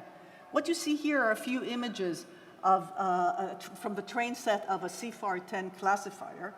And even though presumably the classifier did not overfit its data and generalized well to new unseen test data, we were able to reconstruct a fair portion of the actual training examples directly from the parameters of the network, not from its activations, from the parameters themselves, which means that the network memorizes its data. So if networks only generalize within their distribution, how can we do all these impressive things? Well, if you train on huge amounts of data, then your distribution is huge, and you can do amazing things like ChatGPT or vision language models, including our own paper in this conference. Are these impressive? Extremely. They're amazing. Are they creative? Not at all. Why not? Well, true creativity means thinking out of the box, outside your distribution. You may think that ChatGPT is creative, but that's only because you're not familiar with its entire training distribution. ChatGPT composes pieces of things it has learned, but it only interpolates. It does not extrapolate. True creativity means generalizing out of distribution, extrapolating. And in order for us to do that, I believe we must train our network to generalize from much fewer examples. Only then will true creativity emerge. And I want to end with an example of what I think creativity is. For example, a good, healthy sense of humor. And we can ask, do vision language models have any sense of humor? Well, if I show you this image, some of you may have seen it, many of you may have not, but I think all of you will immediately see what's funny in this image. But if we ask Blip what's in this image, it says, a group of men in suits standing in a hallway. And if we further ask, well, why are they laughing? It says, because they're happy. And if we further give it a hint and say, what is Obama doing with his foot? It says, touching it. And by the way, Google's, what's it called? I forget. Pali. Google's Pali gives the same, it's very similar answers. It doesn't do any better. Okay, so these models have no sense of humor. Actually, they have no cognition of what's happening in the image. They only know to say things about objects. I believe that in order for true creativity to emerge, we must abandon those two extremes and generate a continuum between them. We must train our networks to generalize from much fewer examples. Only then will it extrapolate and generate true creativity. And I believe that this is the big challenge of this community. Thank you.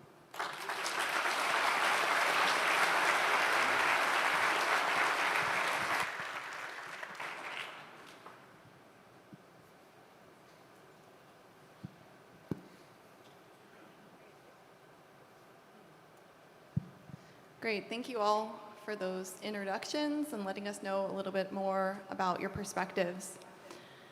Of course, there's been an explosion of interest in large models in recent years, and large part of that is due to the success of many of the big release systems. We've used CLIP a lot, seeing that around this conference. GPT has been discussed many times today. Of course, we have SAM and so on. So oftentimes the trend of these models, as they emerge more and more, is that they're really leveraging the co-occurrence of vision and language data. And this is to Michal and Devi. In your opinions, will the best large vision models of the future all be multimodal? And if so, do we have the data and techniques that we need available to us today, or what challenges still remain to get there? You wanted to go first? Okay. Can you hear me with this? Yeah? Okay. So yeah, I think any intelligent system out there in nature is multimodal. We're all multimodal. We sense things through lots of modalities. And so I believe that lots of future AI systems will be multimodal. Actually, we see that by introducing the language modality, how much into vision, how much we've extended our capabilities. I believe there are many modalities we need to introduce that we haven't introduced yet, like speech. If you think speech is a very important modality, not only text, okay, but you have music, you have yells, sounds. Even with text, if I say, wow, I can't believe it, you did this? It has one meaning. And if I say, wow, I can't believe it, you did this? It has exactly the opposite meaning. Same text, only the speech and the tone of the voice changed the interpretation of that. So I believe that we do need to introduce this kind of modality into our vision systems and AI in general. But I also think that vision itself is an important modality for other domains, like it is being used in robotics, of course. It's being used in audiovisual systems. But I think it can also aid a lot to NLP. Okay, NLP currently only exports its knowledge. It doesn't import really knowledge from other domains, and I think it's a big mistake. I think that if you look at, text is 1D, image is 2D, video is 3D. There is so much more information inside an image. An image is worth 1,000 words. It would be a pity not to use this to enhance our understanding of natural language. And if you think about it, different languages, text in different languages is completely different, and translating from one language to another is very difficult. But images, they look the same in all languages. If we could use that to aid our translation from one language to the other, that would be amazing. I'm surprised that nobody does that, by the way. So yeah, I believe lots of future AI systems will be multimodal. Yeah, so the question of whether the best vision systems in the future will involve language or not, and I think the answer is yes. I feel like the question is basically saying, do we think all of the knowledge, all of the information, all of the structure that exists in all of this text that so much of humanity has produced over decades, will that help us with understanding visual content? And the answer seems yes. Like, I don't see why it wouldn't. So yeah, and in terms of data and techniques, are we there yet? I don't think we're there yet. I think for techniques, it's on all of our minds. I think we'll keep thinking about that. I do think we tend to underappreciate how much the data matters, and not just the scale of it, the quality of it, and what is the recipe with which it's been prepared and fed into these models. And a lot of us don't tend to like to do that work. It feels like that's not the fun work to be doing. But I think a lot of the value comes from there. And I think as a vision community, we have an edge here, right? It's not that we just know how to ingest images. We know how to process them. We know how to extract information from there. And so we are in a unique position to be able to generate a whole bunch of visual data that other communities in AI wouldn't necessarily know how to. And thinking creatively about what those processing should look like, how to feed that into the models to sort of have new capabilities emerge that don't exist right now. I think we're in a unique position to bring value to that. Great, thank you both. Yes, in general, obviously, it's on all of our minds. We're all thinking about the data and the techniques, and we're all very excited to figure out how best to leverage these new solutions. I love Paul's point that it's not just vision and language. Multimodal can mean many different things, and there's many frontiers to explore. Once we have access to these big multimodal models, one thing that's emerged is that the artist community and the creative community has really jumped on them and been able to leverage them greatly. And in general, and this is for Jason and Aaron, in your experience, how has access to these generative models really influenced or changed the creative process, and what roles do you see them having in shaping the future of creative AI applications? Yeah, I think it's a complicated question because we often have this discussion, at least within our communities, that like, what do artists think? Well, there's many different kinds of artists, many kinds of artwork. So the people I think who've been most excited by these things are, let's say, generative artists who are willing to download the latest stuff from GitHub or play with the latest code and do really interesting stuff with that. There's other communities who are more traditional, like illustrators and designers, who are very threatened by these new techniques. In terms of the question of how people will use it, I think these things will become part of existing workflows, and then they'll transform workflows. So things that people were doing one way, they could do certain steps faster and more easier than they would do before. Eventually, some of those entire processes might be replaced or transformed. Yeah, I agree. I think artists, even just artists that aren't sort of involved in computer graphics or computational art making or anything, are simultaneously very excited and a little trepidatious and concerned. I think it's because these tools suggest, I don't want to overstate it, but something like a revolution in creating visual culture. Maybe on the scale of the invention of the motion picture. That would be like one of my speculations, is that these tools will enable perhaps new forms, which I'm really excited about. So instead of just how will it help us make things that we already make, what are some new ways of making visual culture, which is my concern, that might emerge?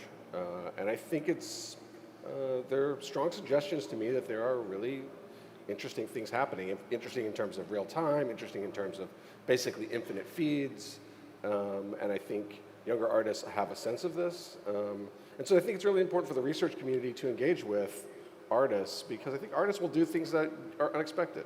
Artists will find routes to creation that maybe weren't intended by a model or some sequence of models or some combination of processes that generate something perhaps truly new.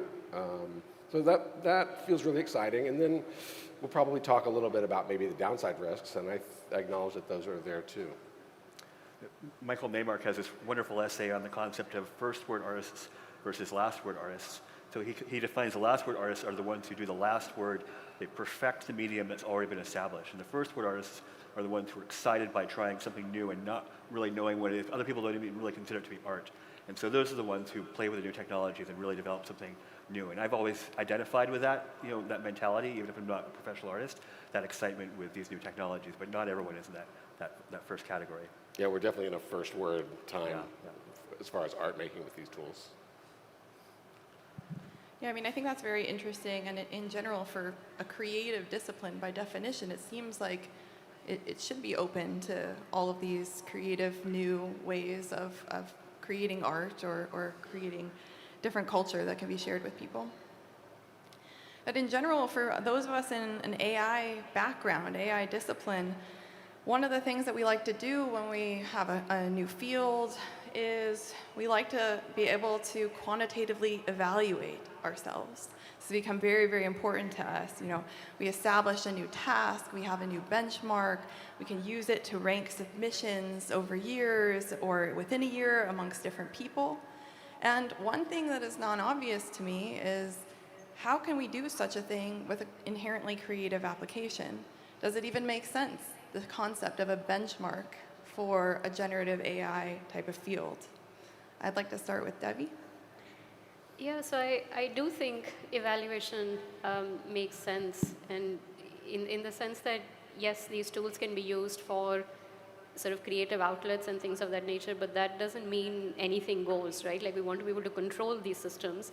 We want them to be expressing somebody's creative ideas and creative voice, and if nobody can control them, it's not really, at least in my view, a tool for creative expression. Like, whose creative expression is it that we're expressing here? And so in that sense, that the fact that we want to be able to control these models means we can evaluate whether we've managed to control them or not, right? So more concretely for text to image generation, when there is a piece of text that's input, we want the output image to capture what the input text was.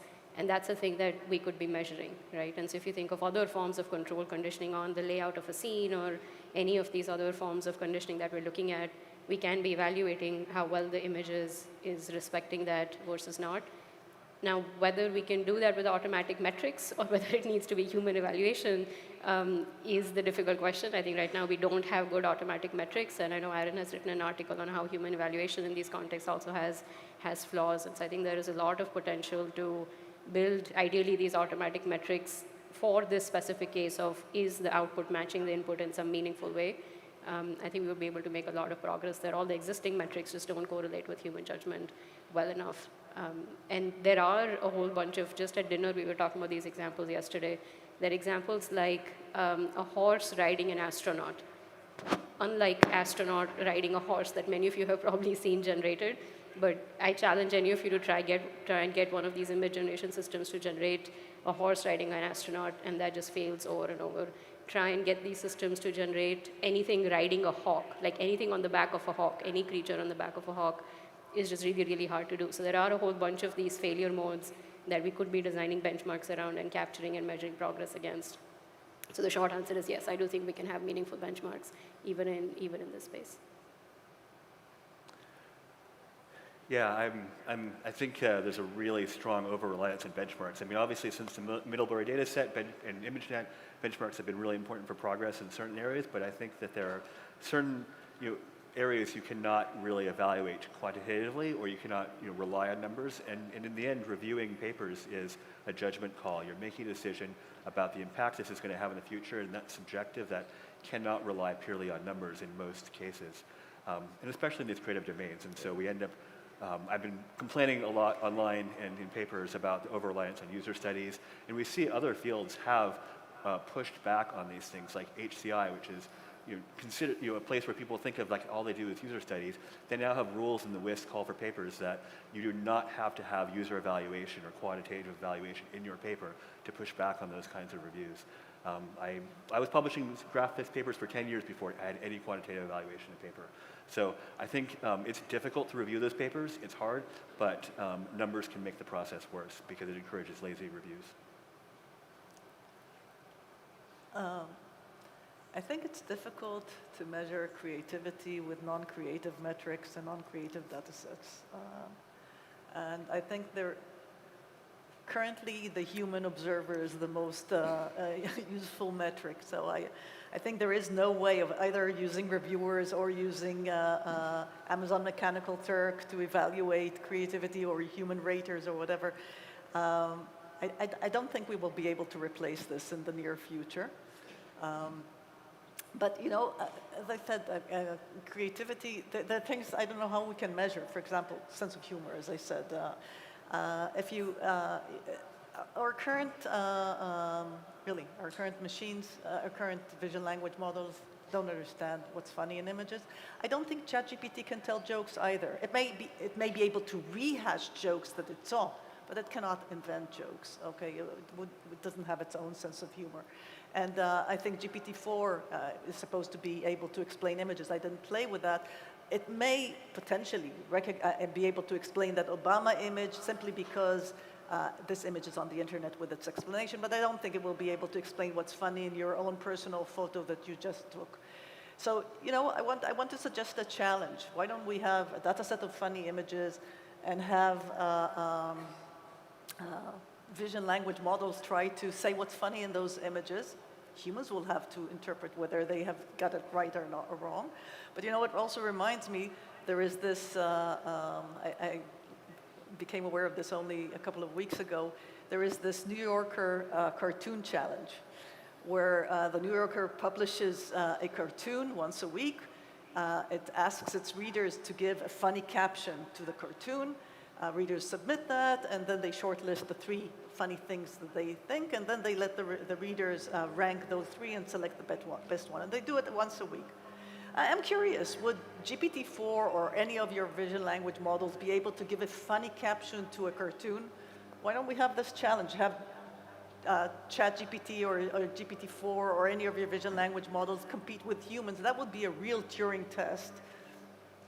Humans will evaluate it, but that would be interesting. I don't believe that our current systems, AI systems, neither ChatGPT have real sense of humors.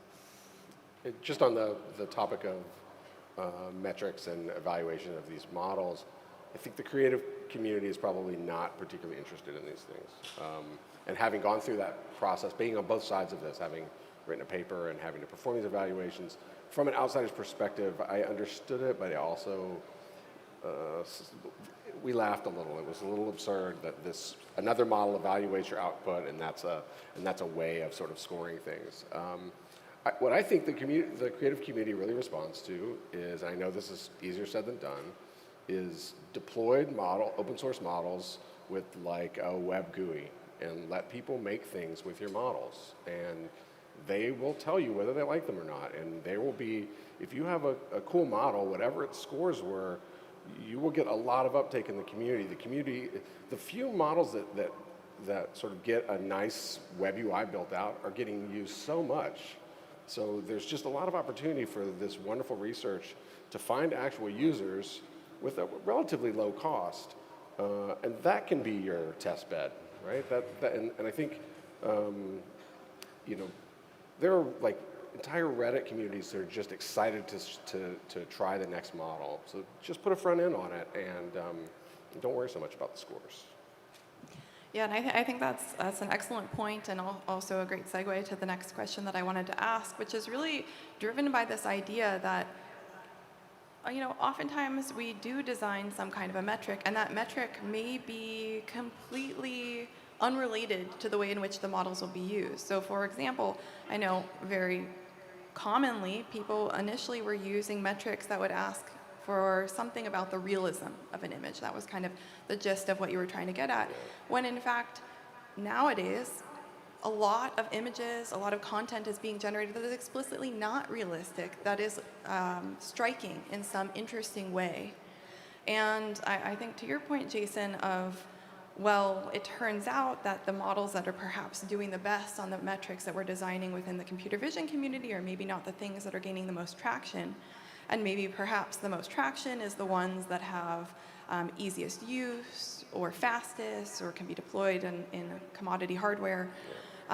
What are some other ideas of ways in which the computer vision community can collaborate together with artists, designers, or those from just the broader creative community to make sure that we can collectively innovate and jointly advance our 2 fields? We can start with you, Jason. Yeah, I mean, I kind of said it, but I'll reiterate it and add to it that I think getting open source models out into the world with sort of non-programmers working with it, artists who have some sensitivity for maybe what AI is capable of, but they're not going to code.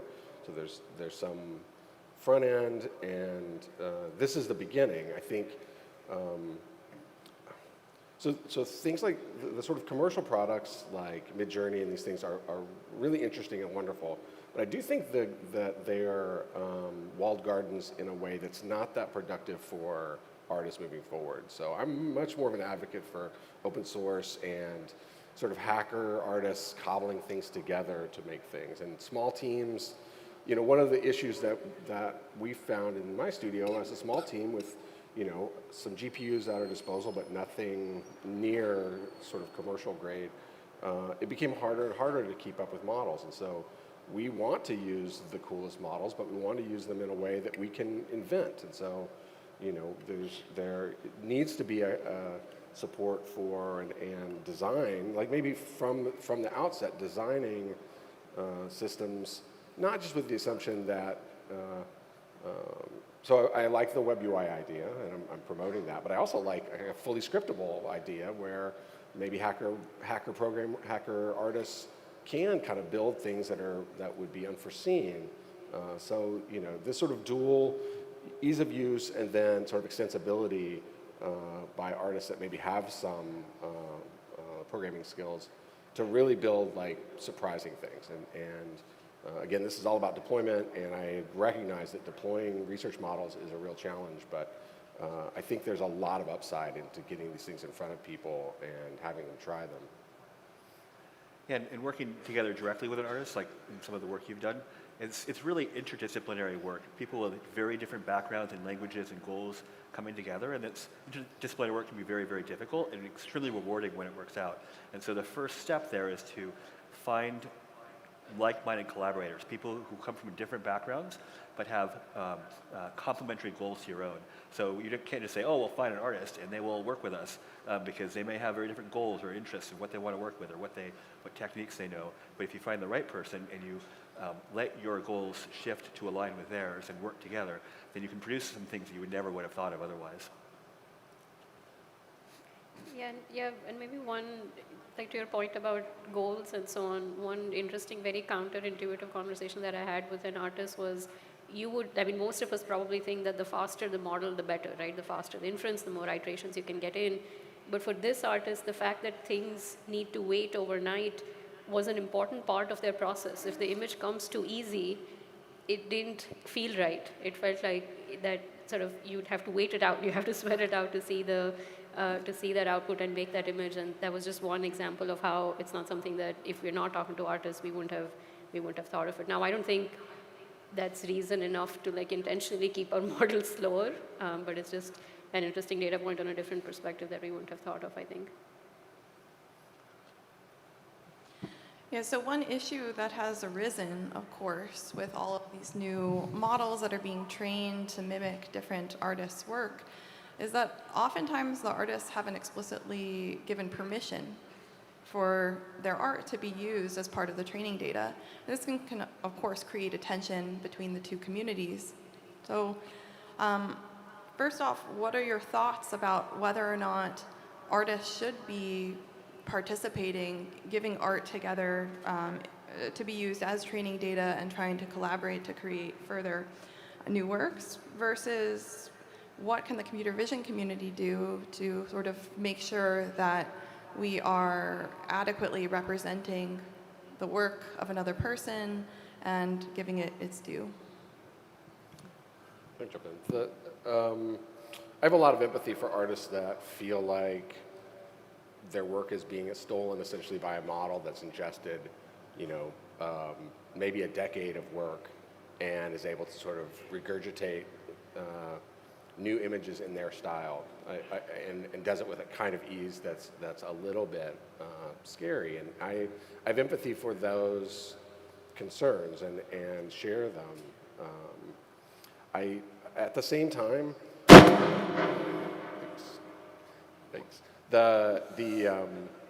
I'm an art professor, and we teach art, especially to younger artists, explicitly through copying, right? So one of the things that you'll do in an intro art class is you might go to a museum and copy a Blue Period Picasso or something.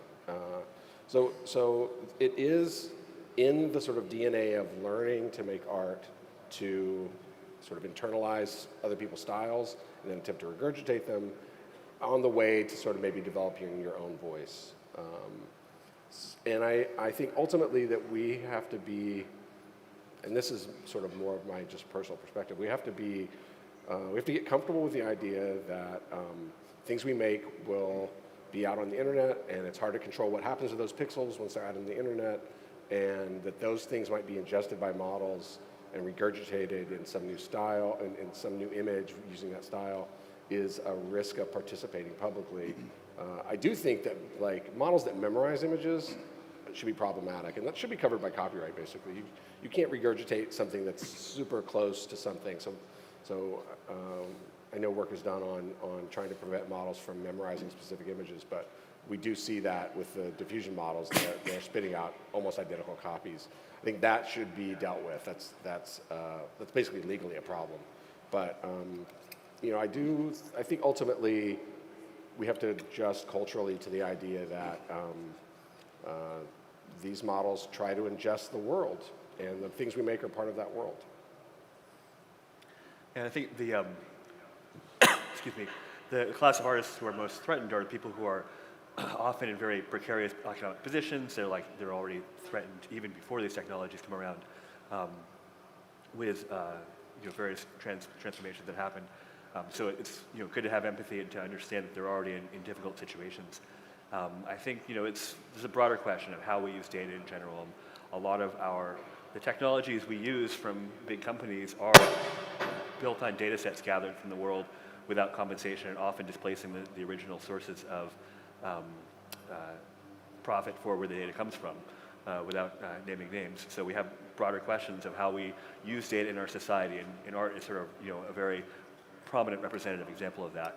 And likewise for our conferences, what are the ethical requirements on data sets in general?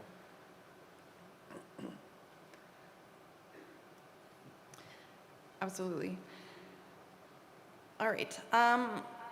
This has been a great discussion so far. I think there's a lot of various issues. I'm seeing a lot of chatter on Slido about these same exact topics, wanting to understand kind of what defines ownership of art, how to collaborate based off of the data that's available. Do either of you have anything more to add in this space about more specifically ownership of art and how it can be defined? I have maybe an adjacent concern that's been sort of bubbling more recently. I can imagine that pixels will become commodities, and that creative pixels that were once bespoke, essentially made by some talented person cutting together a video or making some design or graphics, that kind of work becomes commodified so that pixels are as replaceable as grains of wheat. Certainly in some kind of middle level of production, I would not be surprised to see sort of pixel volume pricing for a video, right? So it's like X times Y times frames is based on some model's cost. That's how much you're going to pay to create some video. That kind of transformation of what has been a bespoke artistic process will be complex to navigate and is maybe one of the ethical concerns. And I think people are concerned about employment across, but my own experience with making digital art and moving image for a long time has me seeing that this particular outcome seems quite possible in the relatively short term. By the way, that copyright issues is an issue. I mean, I'm not an artist, but it's for all inventors, regardless whether it's a photographer or whether it's a writer or a musician. Music is being downloaded illegally all the time. I think it's a general issue. It's not necessarily only for the AI community. How do you protect your data? And it's a big issue. Yes, absolutely. No, it is certainly a broader issue. It's something that's worthwhile for us to think about, as it might be the first time that many of us are perhaps encountering it.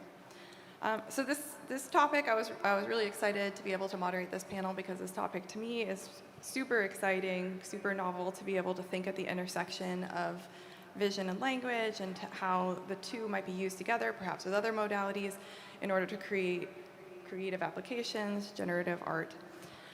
Let's go ahead and close out this session. I want to hear from all of you on this topic. I'd love to know what you think about the future, what you think are some of the key unsolved problems, either in the computer vision research space or in the art world. And specifically, what you believe somebody, let's say, who is just starting out and starting to think about what's the next thing to work on for their PhD or for the next few years, what's really an open problem space that deserves some more attention? Michal, you want to start? Okay. So there were several parts to your question. I'll answer. Regarding the intersection of vision, language, and so on, I think there's so many unsolved problems.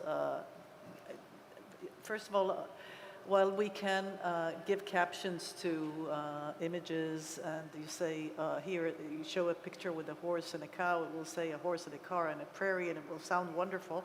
But today, vision language models don't really perform much more than a bag of words. They don't have a notion of compositionality, relations between objects.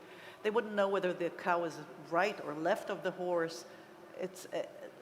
Which is surprising if you think about it, because we get all those beautiful captions, but there's no notion of compositionality.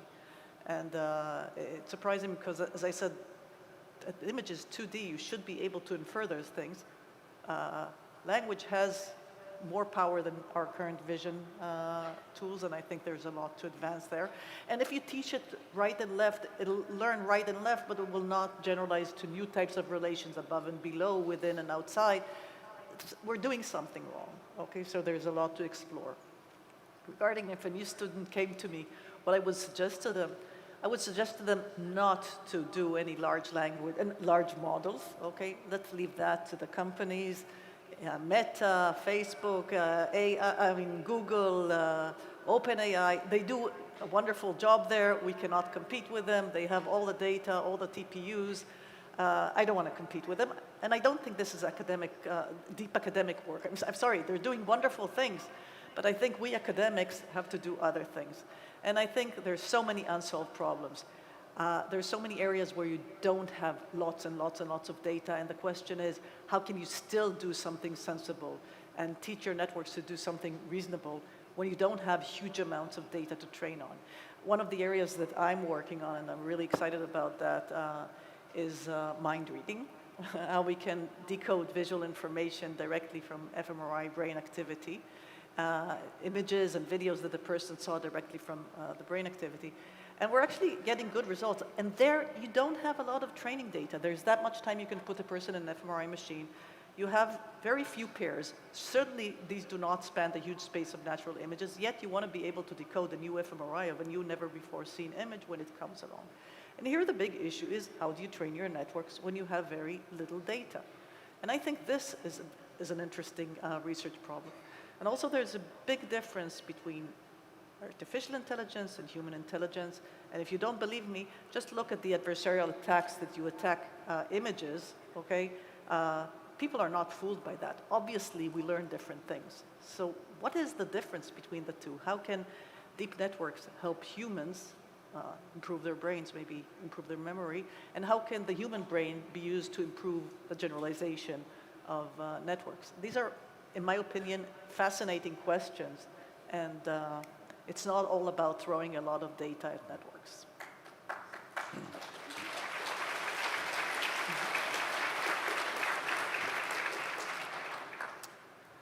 So I have a more practical answer and a more speculative out there answer. So the practical one is simply making these tools useful for people to do the things they want to do. So when text-to-image came out last year, it was super exciting. You could make all these cool images, but you couldn't necessarily make something useful or the thing you wanted or fit into a workflow.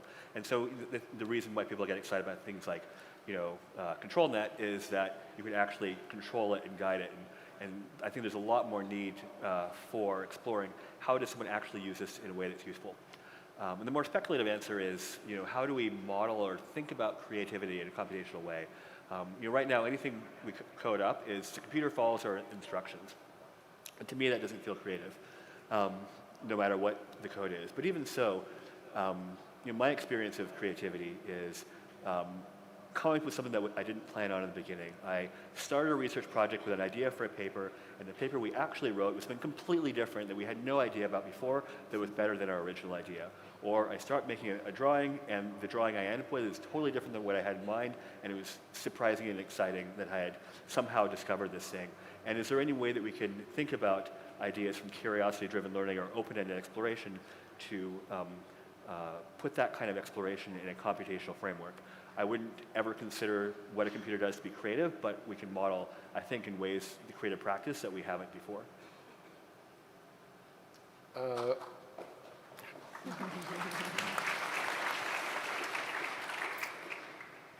So despite my little dire thing about pixel commodity markets, I'm actually incredibly excited about how these burgeoning tools will impact art and culture in general.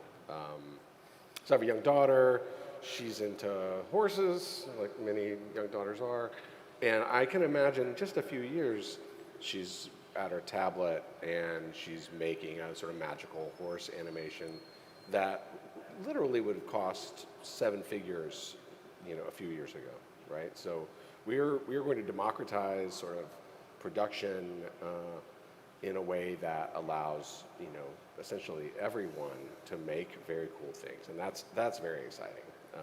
But more exciting than that to me is that, say, people of my daughter's generation will grow up in this environment, and so what will a young Spielberg or de Kooning do having sort of grown up in this world? And I just think the kinds of forms that will emerge are obviously really difficult to predict.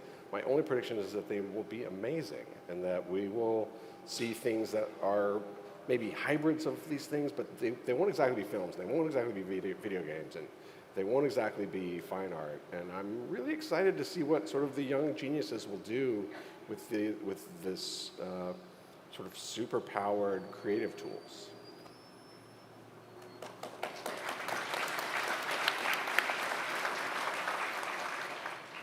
I think in terms of directions that are maybe not getting as much attention as I think they should, I think related to what Aaron was saying, this notion of control over these generative models is not getting a whole lot of attention. And I feel like we're still in that phase where we input text and we get an image back that's high resolution and looks stunning, and we're amazed not just by how good the image is, but the fact that a machine did this. Like, I think we're all still kind of excited about the fact that machines can even do this.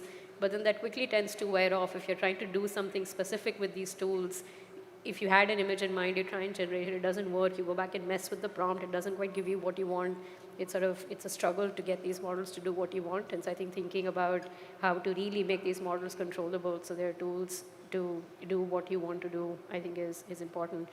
In terms of advice to new students, I think it would be a mix of two things. One is to not get intimidated by these large models, but be excited about them. Like the fact that these tools exist and can do amazing things, it means all of us can be doing even more exciting and amazing things on top of these tools, and sort of thinking of it as infrastructure.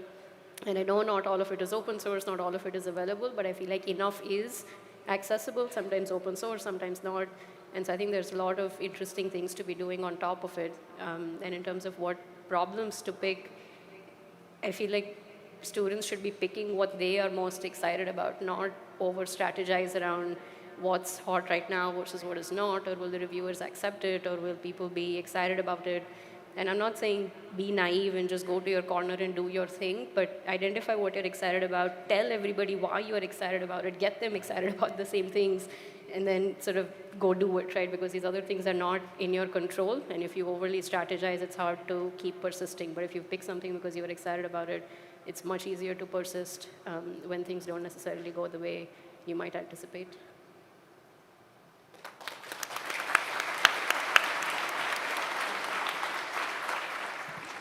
Wonderful. I want to thank you all for your time, and audience, please join me in thanking our amazing panelists.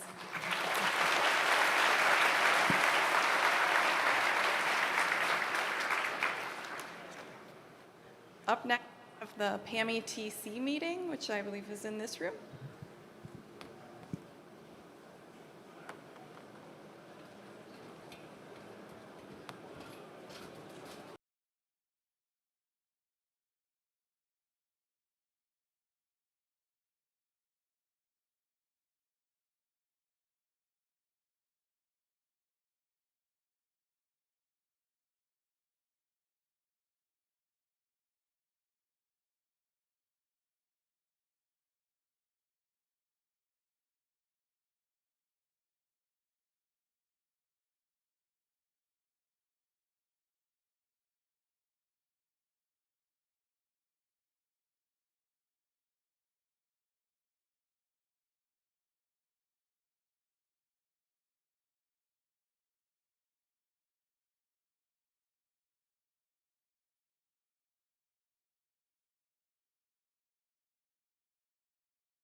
that works.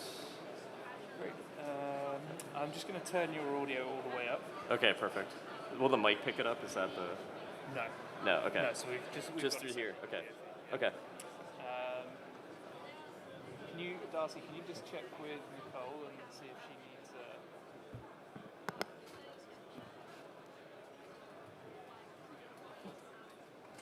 Oh, hold on a second. I have the slides in my deck, so I can just bring you guys up. No way we're doing that, Yvonne. Sorry. Not at the last minute. Thank you. Yeah, exactly. Okay. I think we're good on our end here. Okay. Darcy, you back on comms yet? Can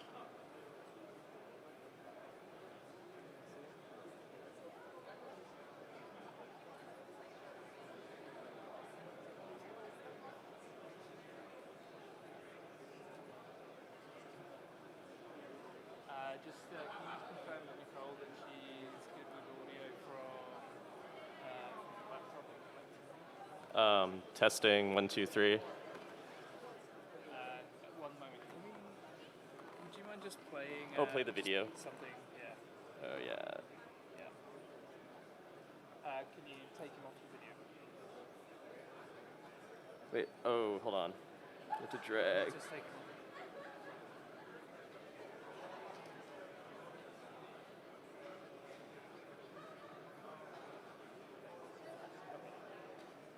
So you should be getting some, Nicole should be, she's got audio, excellent. Okay. Very good. Okay, Good. We're good to go.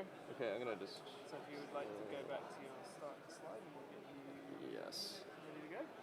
Awesome. Is that showing? Oh, is it showing up? Okay. Wait, is this? Oh, there it is. Okay, perfect. Okay, I'm gonna get started. All right, everybody, grab a seat. We're gonna get started here. Welcome to the PAMI Technical Community Meeting at CVPR 2023. This is the meeting where we discuss the sort of business and politics of the computer vision community. All right. We have the usual items to talk about in this edition of the PAMI TC meeting. I'm going to go through some TC news, some rather major updates to the structure of the conference that folks should be aware of, et cetera. And then we'll get to the main event, which I'm sure most of you are here for, the introduction and discussion of the motions that are going to be voted upon at this CVPR. Okay, so first I wanted, especially for new folks, to basically introduce the TC. What exactly is it? Why should you care about it? And even for those who are veterans of this community, I am sensing quite a bit of confusion about what the TC is these days, what the structure of this conference is, and also, of course, ICCV, WACV, and other associated conferences. So let me try to explain this step by step. All of you are the PAMI TC. This is the computer vision community. We're all members of this community. Historically, we have existed under the IEEE Computer Society. What is the IEEE Computer Society? It is kind of like a wholly owned subsidiary of the IEEE, right? Which of course is a very large nonprofit which concerns itself with publishing, with running large conferences related to engineering. And this is important because it influences the financial structure of conferences like CVPR. So what exactly, though, does the TC do? Sure, it's a community of people. Well, we run a really excellent journal, IEEE Transactions on Pattern Analysis and Machine Intelligence, which of course is the top journal in all of computer science, so that's good. We run a number of elite conferences like this one, CVPR, but we also run ICCV, WACV, and ICCP. Now, some of you may be kind of confused right now thinking, what about the Computer Vision Foundation? What is that? Is that part of IEEE? Is that part of the PAMI TC? Well, no. It's a separate independent entity that helps us co-sponsor these very large conferences, specifically CVPR, ICCV, and WACV, but it is separate. So this meeting is not about the CVF, even though the CVF will give us an update, so I've been told. All right, is everybody with me so far? Yes, heads are nodding. All right, so this community brings researchers together so we can discuss computer vision in forums like this and give us outlets to publish our work. That's great. We also make policy recommendations related to publications and conference programming informed by community voices. So if you need to raise an issue, perhaps to these two sponsoring entities, right, the IEEE Computer Society or the Computer Vision Foundation, this is the way to do it. Right? This is, again, a community. We all have a voice, and we can express changes that need to be made, concerns that need to be raised, et cetera, through the TC itself. That's probably what most of us think about when we think about the PAM-ETC. We also give out awards like we did this morning. We deliver computer vision news, and I'll talk a little bit about our different outlets for that. This is kind of the central place for us to disseminate important news about the community. Occasionally, we financially sponsor special initiatives, and we're also the North American IAPR representative for historical reasons. So who runs the TC? Well, I am your TC chair, Walter Shire. I took over the chair position last year. I finally have now a full slate of officers who are assisting me in the day-to-day operations of the TC. Gang Hua is our TC vice chair. Aparna Bharati is our website operations officer. Abby Stylianow, who many of you are familiar with from social media for this conference and other conferences, is serving in that capacity for the TC. And our TC Chair Emeritus, Brian Morse, is still involved helping us various matters. Okay, so where do you find out about what's happening within the TC and also what's happening within the computer vision community at large? Subscribe to our newsletter. I put it out monthly. I also post it to LinkedIn and Twitter. Please subscribe. And also, more importantly, if you have interesting news items, like you're running a workshop and you'd like to advertise it so you get better attendance, let me know. You know, if you're running a special issue of a journal, right? It doesn't have to be just an IEEE journal. Let me know, right? I'm happy to put that information out there for the community at large. Historically, this has been the primary conduit of information to the vision community. It's not going away anytime soon. We are revamping the TC's website so that, number one, it's up to date. It turns out we lost the old version of the website. I've been trying to cobble together all the information related to the TC. And putting it in this new place. We're hoping by the end of the summer to have all of that work done, but the site is up and there is some information. If you're curious, check it out. And I'm gonna post these slides, by the way, after the meeting online. They should be available on the CVPR website and then the various TC channels. So don't stress about copying down URLs at the moment. Social media comms. The computer vision and machine learning communities appear to have converged on Twitter as a platform, and that should come as no surprise to anybody who's been involved in the various social media discussions within the vision community. There was a lot of debate a few months ago about the viability and sustainability of that platform, but honestly, I don't think much has really changed, even though a lot of people have been complaining about the new management. And so we're continuing to maintain our presence on Twitter. I know Serge Belangi was investigating Mastodon as an alternative. But I haven't seen a big exodus from Twitter going there. But I'm keeping my eye on this. Again, if you have recommendations, maybe there's another place other vision people are hanging out, just let us know. We also have a LinkedIn group, which again is just kind of pushing out the newsletter for the most part. Okay, let's dig into some of the gory details now about the TC. I've been getting a lot of questions about the finances of these meetings in general. The good news is the conference budgets have been pretty healthy, strong attendance, that's pretty obvious. I'm gonna say a few words about where we're at coming out of the pandemic in a few minutes. Strong sponsorship and exhibition revenue, though again, there's been some fluctuations there. And you know, all this is related to these lingering problems as we came out of the pandemic. We haven't quite recovered to 2019 levels. That means it's hard to predict meeting attendance. So as many of you know, we budget conservatively. We want to avoid losses, but in many cases, if we are too conservative, that can lead to large surpluses. And for the most part, the surplus has gone to improving attendee experience while keeping the rates down. Like, really good food. We have pretty good food here. That's thanks in part to our revenue. Yeah, people are clapping. Woo! We've had some bad years at CVPR when it came to the food, so this one's pretty good. Okay, but again, usually at the end of the day, there is still some money left over. So I am only speaking on behalf of the IEEE here. What happens to that surplus when it goes back to IEEE? 1/3 stays within the IEEE Computer Society to support publications like TPAMI, educational initiatives, et cetera. 1/3 goes back to the conference it came from the year after next, right? So that's a reinvestment credit to the conference.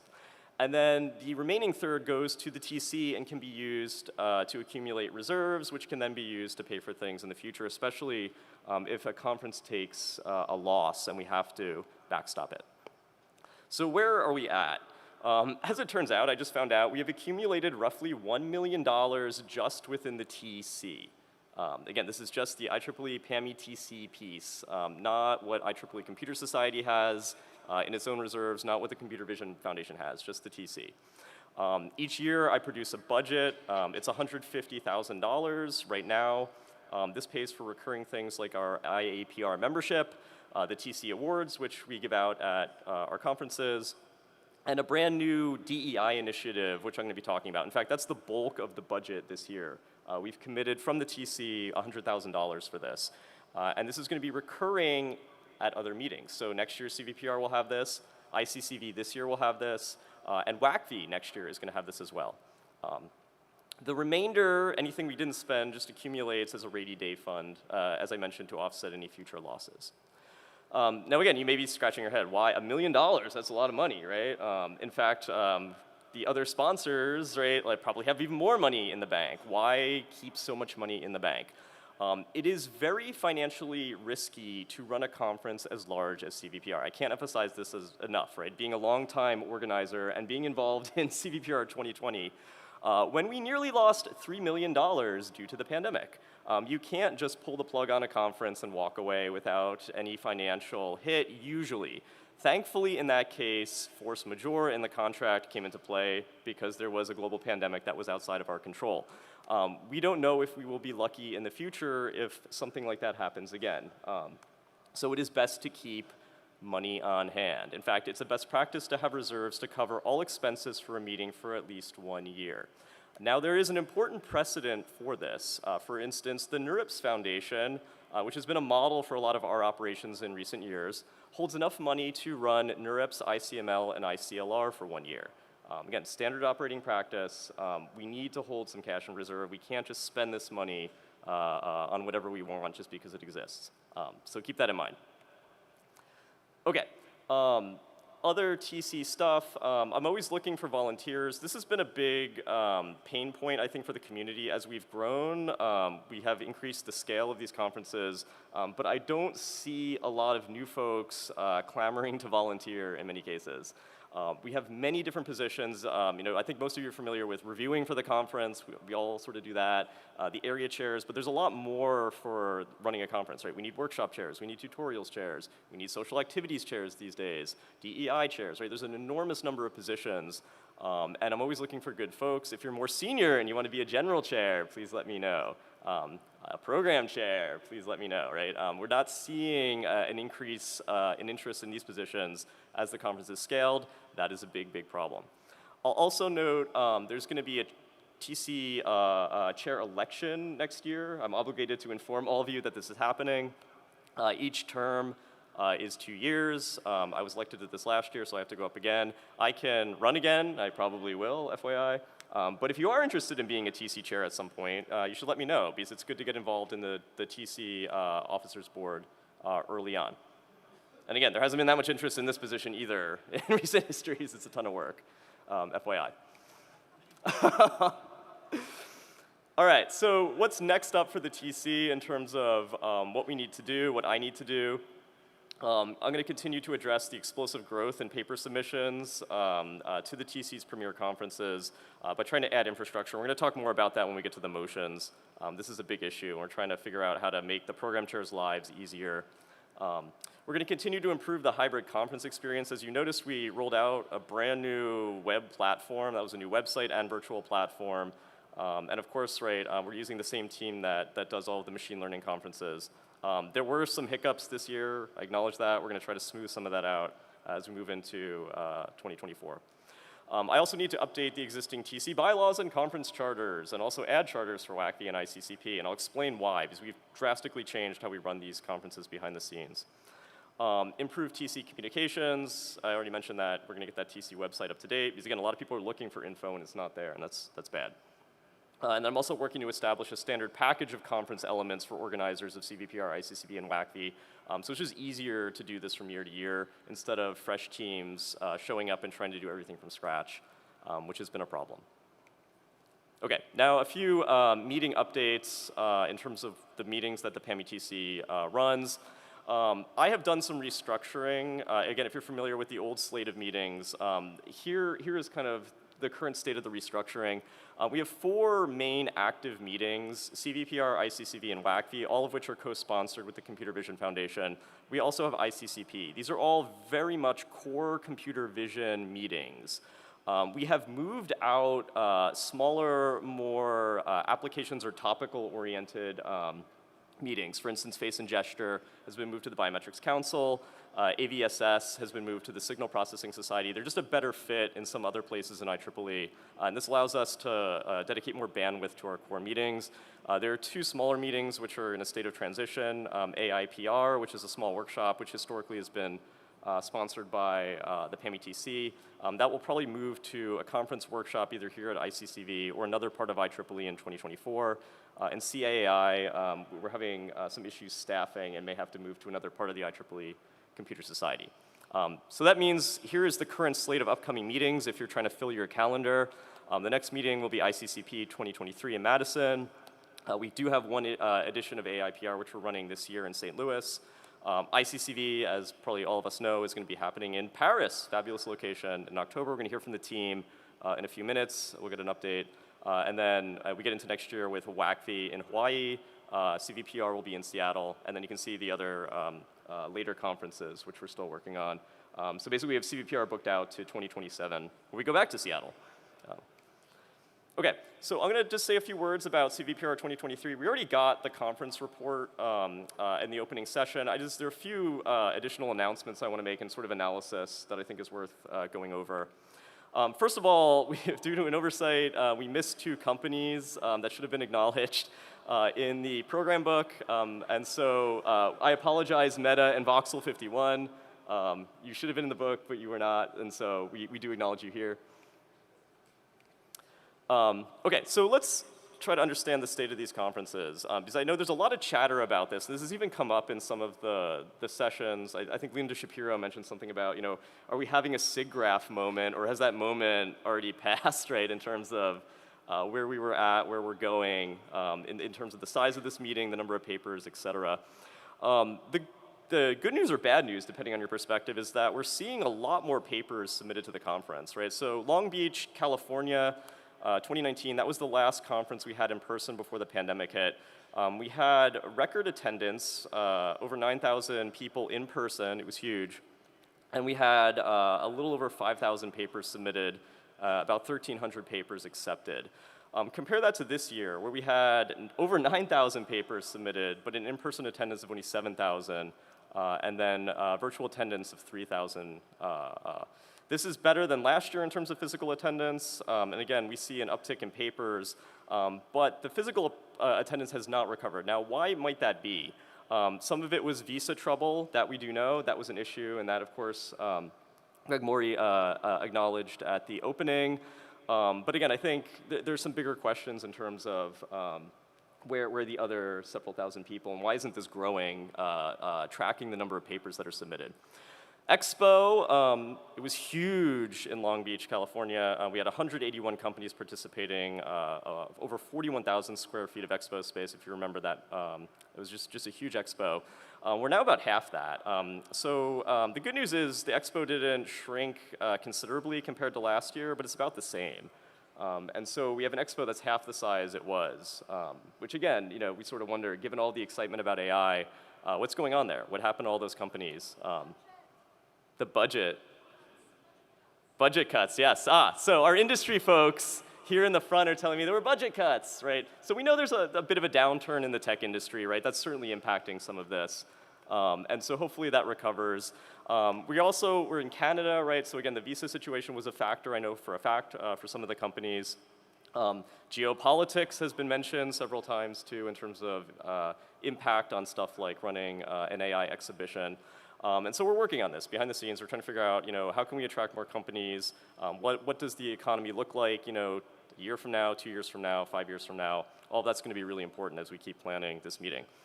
But what this means is, of course, we're not getting as much revenue from the expo, which is an issue. All right, one more thing to talk about with respect to CVPR. New this year is a joint IEEE CVF DEI initiative. So the financial sponsors of CVPR, ICCV, the CVF and IEEE CS are creating a fund to provide additional financial support for DEI work at CVPR and ICCV. And actually this slide should say WACV as well. Basically all the jointly sponsored meetings.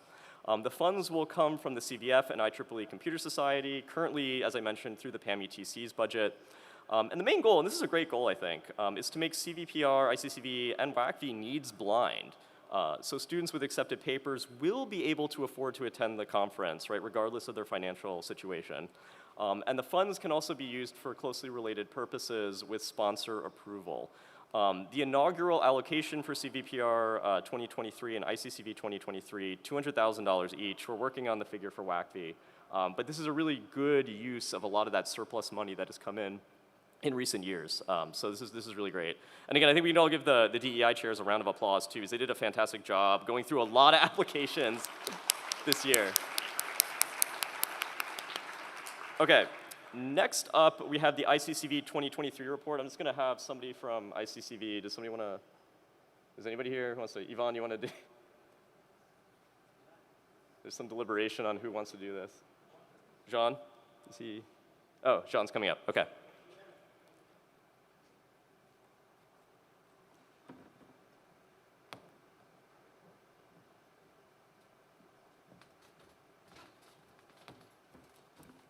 Hi, so I just wanted to say a few words. The rest of the team is here too, but you see them. So we are going to have a ACCV in Paris in October 2 to 6. You have seen the crew before, so it's a distinguished team. For those of you who have not seen where it's going to be in downtown Paris, so from Notre Dame. It's probably right in the middle. You can probably, I don't see the pointer here. Do you see the pointer? It doesn't matter. You can get to the Port de Versailles in 20 minutes of subway. It's in Paris Intramuros, so it's central. We have a nice, it's a big conference center. It's the biggest one in Paris. And we have decided to have 3 parallel sessions. And Ivan is going to talk about the program, but they will be orals, not like here. And they will... Thank you. It's debatable, I don't know. There's enough room to sit 6,400 people. You have the 2 kind of purplish rooms in the middle and the yellow one on the bottom right. And on the bottom left, if you look at the bottom right, there's also another yellow box. And this spare space, we can sit another 1,500 people if need be. And the posters will be up there, and there's room for 600 posters, and we plan on having probably around 400 posters. So the space is good, it should be fun, and Ivan is going to tell you a couple of words about the program. Thanks. Right. If you want to know what happens to your ICCV submissions, this is the update. So in terms of numbers, it's always expected. So we have 34% growth compared to previous ICCVs. We got 8,100 submissions, and which is a bit more than CVPR22 and a bit less than CVPR23. So maintaining quality is a challenge, this scale. So we are trying our best. So we've been so far, I think, successful. We managed to assign papers to reviewers respecting AC suggestions, 100%. All papers got 3 or more reviews on time, and decisions will be as expected before or by July 13. And okay, no criticism for this conference, but I think that's a great experiment. We will continue experimenting, but we'll bring orals back. And Paris in October is pretty nice, and most of the tourists are gone, and it should be, pretty nice. Thank you.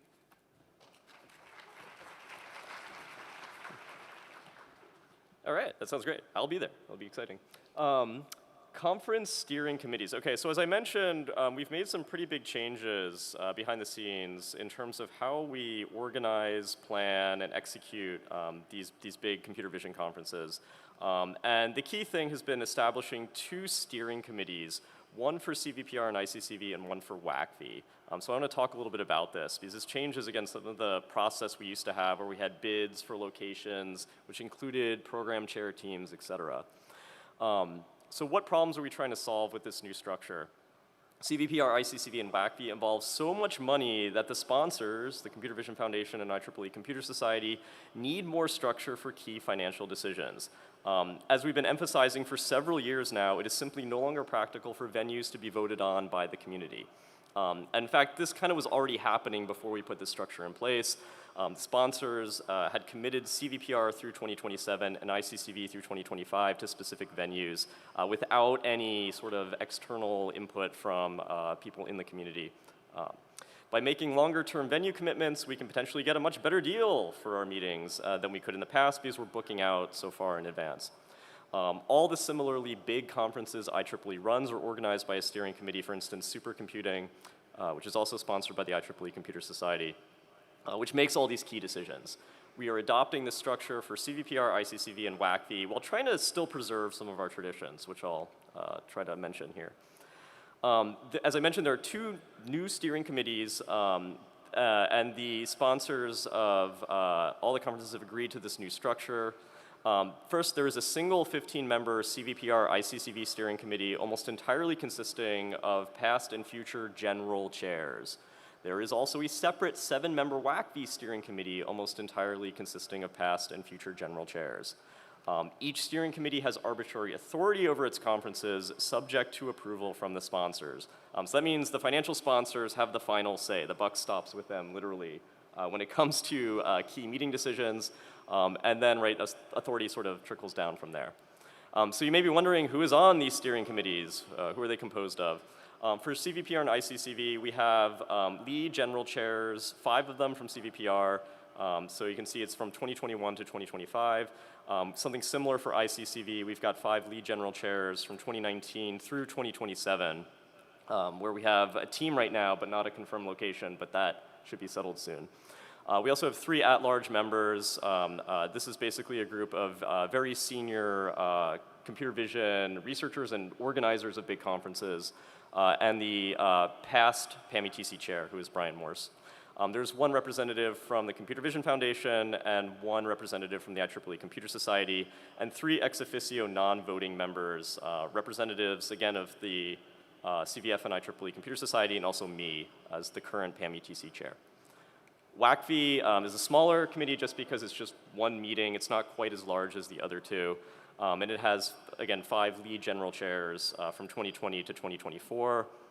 We also have the representative from the CVF and IEEE Computer Society, and 1 ex officio non-voting member who is representing the Computer Vision Foundation.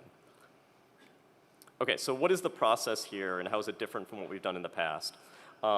When you want to start a new conference, it begins with the steering committee. The steering committee will select a lead general chair and a venue. That lead general chair will then appoint the rest of the organizing committee, starting with the other general chairs and the program chairs. These, of course, are the key roles in these conferences. The steering committee has the option of a community vote for the program chairs, and let me emphasize this, we expect it to be used. This is, again, something that allows us to at least, right, vote as a community about who is running the most important piece of the conference, which is the program, and so we would include that then as the, part of the voting process of the PAMI-TC meeting. The lead general chair reports to the steering committee, and the steering committee reports to the sponsors, who must jointly approve any decision that, in their opinion, has a financial impact. In the very, and I hope very unlikely event of a serious issue, the steering committee can replace the lead general chair and the rest of the organizing committee by a 2/3 vote with consent from both sponsors. Again, maybe something will go wrong in the future. We hope to never use this nuclear option, but it is there in the bylaws. So we've already rolled this out. Typically, the lead general chair for a conference will be the conference's representative on the steering committee until they rotate out. To jumpstart the process, which I just showed you, we already populated the 2 steering committees, selecting from general chairs from past and future conferences. So we kind of retrospectively went back and appointed people as lead general chair. And that wasn't that hard because that usually had been happening as a de facto practice over the years. The traditional PAMI-TC meeting, this one, right, at CVPR, ICCV, and WACV will be augmented with a meeting of the respective steering committees to make decisions based in part on the votes of the PAMI-TC, right? So they will take into consideration the outcome of motions. And I'm going to talk more about the motions at the end of the meeting. And again, I know everybody is excited about that part, so stand by, it's coming.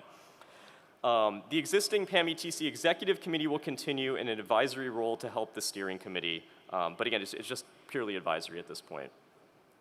Okay, I'm going to bring Ramin Zabi up now, and he's going to give us a brief CVF report. Oh no, he's shaking his head. You don't want to do that? We're good? Okay, we're going to move right on then to the TC Ombud report. Woo, save some time. Okay, David Forsyth is one of our senior PAMI-TC Ombuds. He has prepared a recorded video, but sadly he is not with us. And I'm going to see if I can play this. I don't have a mouse. Oh, there we go. Let me see if I can full screen. And hopefully there is audio. Hi, this is David Forsyth, and this is the CVPR 2023 Ombud Report. The CVPR Ombud system works as follows. I and Linda Shapiro are senior ombuds. For each conference, there are less senior ombuds on a per conference basis. These are justified by questions of accessibility. So we know from experience from harassment policies at universities that there are people who may be inhibited by talking about harassment questions to people who are very much more senior than them. And in the hope that we have a succession policy where we can build expertise in conflict resolution. The mission of the ombuds is to accept, investigate, and respond to complaints. Complaints of violation of conference policies that forbid harassment and discrimination, and of other PAMI-TC policies. And we advise on complaints where ombuds cannot resolve the complaints. So here's roughly the process. The ombuds receive a complaint and try and determine whether it can be disposed of simply or fairly. So many issues can be dealt with using a word in an ear or a little bit of encouragement or a little bit of discouragement, as may be. If the issue is more substantial than that, there is investigation. The ombuds contact parties who can properly be contacted, explain the allegation, ask for response or comment or information as required, and then prepare a report which contains a summary of the allegations, the outcome of the investigation, and recommended action. Now, if the matter is minor, and that decision is in the judgment of the ombuds, then that report goes to all ombuds. If the matter is a major matter, then it will also go to an independent ad hoc committee of senior computer vision figures who are not ombuds. There will only be action if that committee approves that action. Here is a common recipe, and it's an unfortunate one. An author alleges that another author has violated academic integrity by not citing a paper or misreporting numbers, not doing experiments, plagiarizing. The resolution to this is this stuff is not the ombuds problem. This is the kind of thing that referees, ACs, and PCs are properly equipped to deal with and should be dealing with. A more sophisticated version of this complaint is an author alleges that an AC has unfairly decided a paper outcome and the PCs didn't allow an appeal. Again, we have not seen a situation where this class of complaint actually should involve the ombuds. If the AC and PCs proceeded correctly, i.e. there was an appeal, the PCs investigated the appeal and decided, and that is not obviously improper, then this really isn't the ombuds problem. It's a disagreement between an author, an AC, a PC, and 3 referees, or at least 3 referees. We have had some big business. So in CVPR 20, there was a complaint that an author knew the outcome of reviewing before this was public. Now that's obviously an issue because it affects the integrity of the conference. The resolution after some investigation was this was a lucky guess, which is fortunate. In CVPR 22, there was a complaint that the social media policy was improperly applied. After some investigation and discussion, the ad hoc committee agreed that that policy had in fact correctly been applied. In CVPR 23, we had a complaint that PCs should have rejected for social media violation, but didn't. And after fairly careful investigation, Ombuds came to a resolution that the complaint contained deliberate and important misstatements and was very likely mischief-making. We were not happy about this complaint at all. So this brings me to the social media policy. I'll repeat what I said last year, is that the current social media policy is likely unworkable. To add to the fun, it is apparently being used as a weapon by some authors. It's clearly an engine of unfairness. If referees or ACs complain and PCs reject if there are details, but if a paper is loudly publicized and nobody complains, that's okay. If a paper is publicized in ignorance and there is a complaint, then it's out. This all seems rather unfair. I would advise that CVPR walk away from the whole thing because it creates unfairness. And on the general policy that if people wish to behave foolishly in public, it's extremely hard to stop them. So here's the first TLDR. The ombuds have real powers that are useful. Our hard powers are basically we can exclude attendees from conferences. The soft power, which is important, is people who misbehave face the risk that the Ombud Committee, who are likely to be writing letters, etc., will know about their misbehavior, and that can't be an attractive prospect. There are limitations. Ombuds can deal with small but important disputes that affect legitimacy and small violations of harassment, discrimination, ethics policies, but we haven't had anything gigantic, and I don't want to claim that we can cope. So, second TLDR.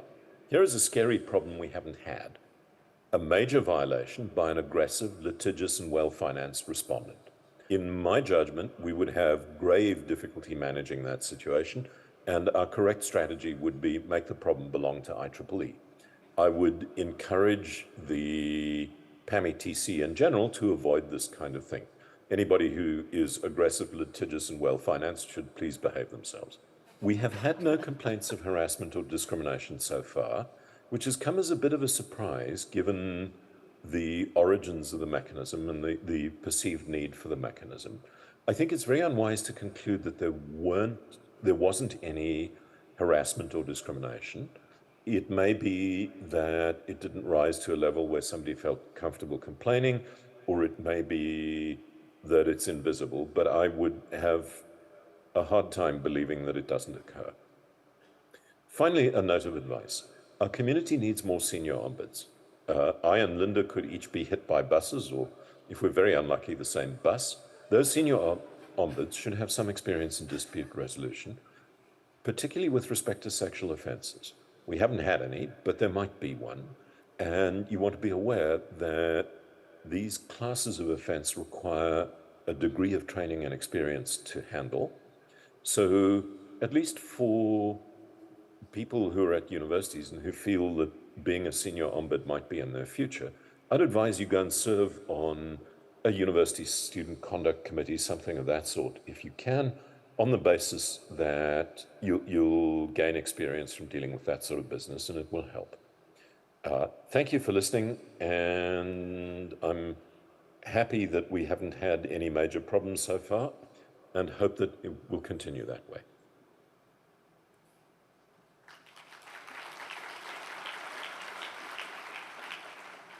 All right, and that is a great segue to the motions. So before I introduce the motions and the process, let me just, for again, folks who are new, describe what this is. What is a motion? A motion within the PAMI-TC world is a policy recommendation to be voted upon by members of the computer vision community present at a conference, and that is CVPR, ICCV, and WACV. Motions are typically considered on a per conference basis, right? So if we pass a motion for CVPR or at CVPR, it's really for CVPR under ordinary circumstances. And if you wanted that policy at ICCV, you'd have to propose the motion at ICCV. Now, here's the important part, which a lot of folks, especially on social media, are completely misunderstanding. Motions are advisory. If a motion passes, it is sent to the relevant conference steering committee and future conference general chairs and program chairs as a recommendation. If the motion passes, that does not mean it's going to be enforced, though historically the motions have been because they've been fairly reasonable. Okay, so if you're sitting here I want to propose a motion for a future meeting. What do I do? This is a question in your mind. Look for the call for motions circulated in the PAMETC newsletter a couple of months before the associated conference. Follow the instructions provided there. Now, some folks have sent me motions in the past few days, and I said, note, rejected automatically. Why am I doing that? We used to have this process where you could show up to this meeting and start proposing things. Well, it's because we moved to electronic voting like a decade ago, and I have to set that up, and I'm not adding stuff at the last minute. And also, there's usually some back and forth, right, if it's a legitimate motion between me and the proposer to get it into its finalized form. So we're going to be doing this again at ICCV. If you do have a motion, again, I told the people that had reasonable motions that we didn't get to this time around, think about it for ICCV. That's probably going to go out in the next TC newsletter in July, so stand by. Okay, so now let's get to the motions for this meeting. What are we going to do? I'm going to briefly introduce each motion, and then I'm going to open up the floor, right? So if you have a thought on the motion, if you propose the motion and want to elaborate on my brief introduction to the motion, that's fine. If you want to argue against the motion, that's also fine. Let's just keep it civil, please, and then we'll get through all of these, hopefully in a reasonable amount of time. Okay. Motion number 1. The conference sponsors will provide assistance to program chair teams in securing a technical chair up to and including financial assistance. This one is coming out of this year's program chairs and was sent to me by Andreas Geiger and Lana Lazobnik, and I've endorsed this motion. Here's the background. Program chairs at CVPR currently work largely independently from program chair teams of previous years, leading to significant duplication of work and processes. Establishing the review process as well as efficiently tracking and communicating with all stakeholders, the authors, the reviewers, the area chairs, senior area chairs, et cetera, is crucial to ensure a smooth and timely review process and requires automation in the form of tool chains for interfacing with the review platform and other systems. As I pointed out, right, there has been a large growth in the number of submitted papers. This has put a lot of pressure on program chairs and everybody under them to do everything in a timely manner. This is basically proposing that we ensure that there are adequate resources, especially financial resources, to make that happen. And again, adding a new platform this year, moving away from CMT and going to open review, put additional strain on the process. So the program and general chairs of CVPR 2023 propose to permanently hire a technical chair to establish and maintain the relevant tool chains for the CVPR, which will persist across years, and to support the program chairs on all technical matters. This will facilitate the work of the program chairs, providing the necessary continuity that we need, leading to improvements of the CVPR review cycle and publication process, as well as the virtual conference platform. From my perspective as TC chair and as a person who organizes all these meetings, I think this is a perfectly reasonable motion, and I fully support it. In fact, in my capacity as general chair of CVPR 2024, I've already enacted this, but we're going to vote on it anyway. Does anybody want to say anything about this motion? I think this one's pretty straightforward. Yeah, some clapping. Okay, that's pretty good. I don't see. There are mics too. Like, if you want to say something, try to go to one of the mics. Yes. Hey. Hi. John Barron, Google Research. I've never been a PC, but I think this is an amazing idea. I was in an organizing committee for the first time this year, and I was astonished by how little state is carried from one year to the next. So a lot of people who are organizing this conference come into this totally blind with no knowledge or anything, and spend a lot of time just even understanding what levers to pull to do things. And I think having someone whose job is to persist across years is a fantastic idea that's long overdue, and I really hope this passes. That's all.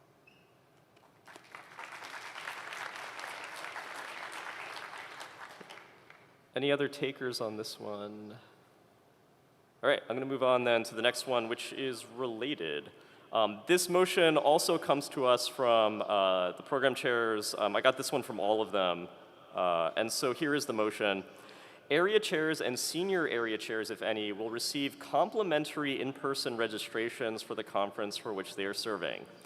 Free AC registration will always be included in the conference budget, though it may be adjusted or removed if a conference is in the position of taking a financial loss. So as we go through the process of getting the registrations, the expo income, paying for things, if it becomes apparent we're in trouble, this may not happen. There's sort of a backdoor out of it.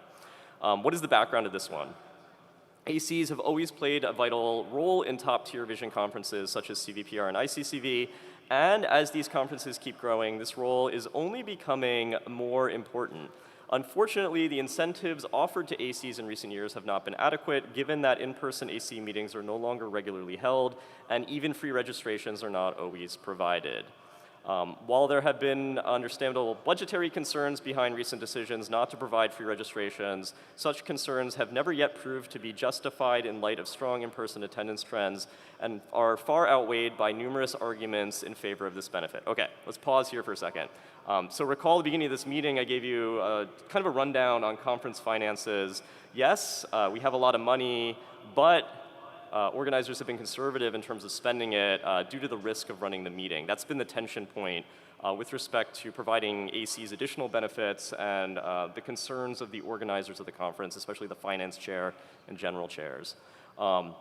This year's program chairs surveyed the ACs that we had for CVPR, and 27% indicated that they would need a registration fee waiver in order to attend the conference. So the argument here is that there actually is some legitimate financial need. These people put in a ton of work, and perhaps we can at least give them some free registration.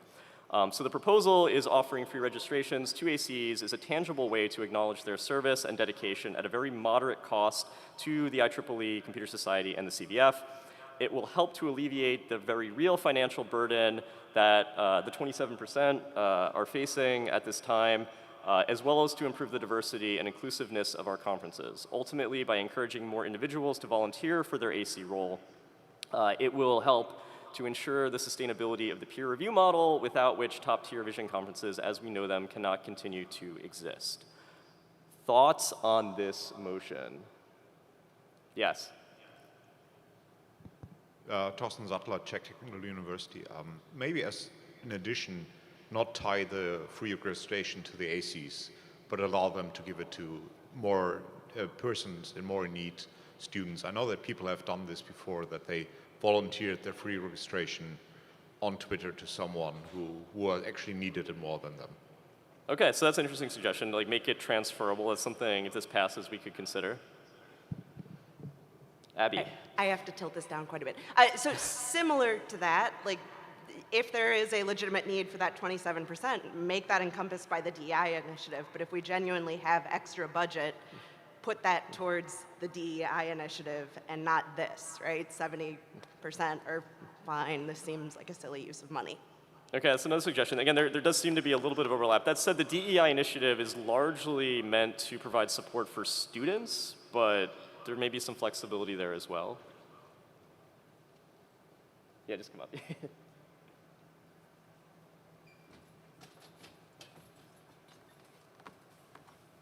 Yeah, I absolutely do not see this argument. These are totally orthogonal issues, and they're both important. But ACs do spend a ton of their time, and nobody has to do it. I think a lot of people who work as ACs, they have so much other things they have to do. Many of them, you know, they have other uses for their money, for example, to pay their students, or their company does not pay the registration. But the bottom line is we need to incentivize people. We need, this year we needed 400 ACs. Next year CVPR might need 600. And people these days, they can get paid a lot. They don't work for free. So how do we expect such large conferences to run if we, you know, just take this volunteer labor for granted, many, many hours of volunteer labor, and, you know, we just assume, oh, people will keep doing this. But realistically, from what we hear when we try to recruit these people, well, many of them simply won't, so we cannot take it for granted.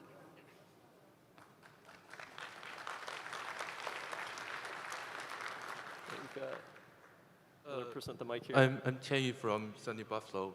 I'm a new member to this community, and I think as long as I have PC, I have representative for the AC, is it possible that we can provide some discount and coupons for all the reviewers? Note that this motion is only discussing AC registration. Reviewer coupons is not on the table at this moment. That probably would cost us a lot of money, so let's not mention that right now. Like $5, $10? $5, maybe. Just say, just read. Looks like we got another one here. Yep. Hi, Dimitri Samaras from Stony Brook.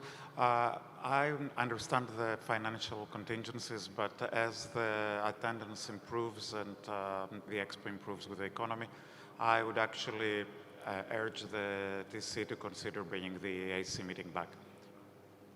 Okay, okay. So the suggestion here is like maybe in the future we should consider bringing the AC meeting back. Historically, if you go back in time, the review cycle included a physical meeting where all the area chairs met. It was kind of a mini conference. We eliminated that a few years ago. Before the pandemic, in fact, it was sort of being phased out because of the cost. It's basically like organizing WACV within CVPR. Because there are hundreds of area chairs now, which is problematic. And also, we've struggled to find people who want to organize it because it is really putting together another conference. But there are some discussions about that. But again, this motion doesn't cover that, so I'll table that for now. Yes, Debbie. A question on this. Do we have any signal whether folks who decline to be area chairs would agree to do it if there's free registration? Did anybody collect that data? Program chairs of CVPR, Lana?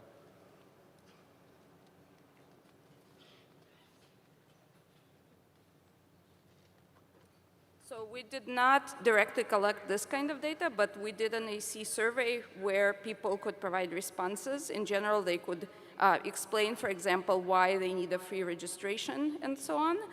So we did get quite a bit of feedback from people who had legitimate arguments. And we do also rely on people to serve again and again. And AC is a kind of thing that, we recruit people as ACs for the first time. We hope that they will continue to serve. And we got a lot of disappointment. So people, I think free registrations have been common in the past. I don't know the exact history. But we got a lot of disappointment from people. And if we recruit people as ACs, we don't recognize them in any way. They will basically not serve again. So we did get a signal of disappointment, people who couldn't come or, it put a hardship on them. Or in general, I think recognition of any form, apart from having your name listed on a web page, I think is nice. It does, I think, incentivize people to serve again, and having something like this codified, once again, I think will improve retention.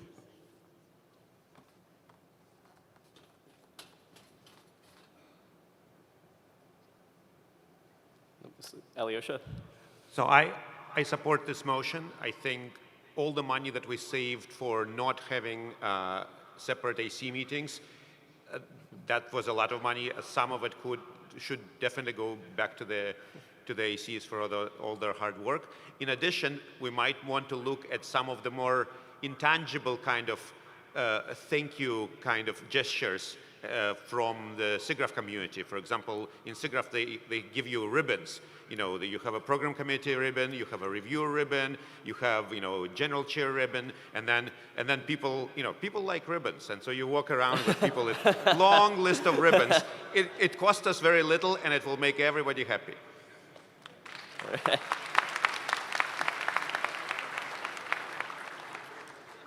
Any other comments? I think we're good on this one now.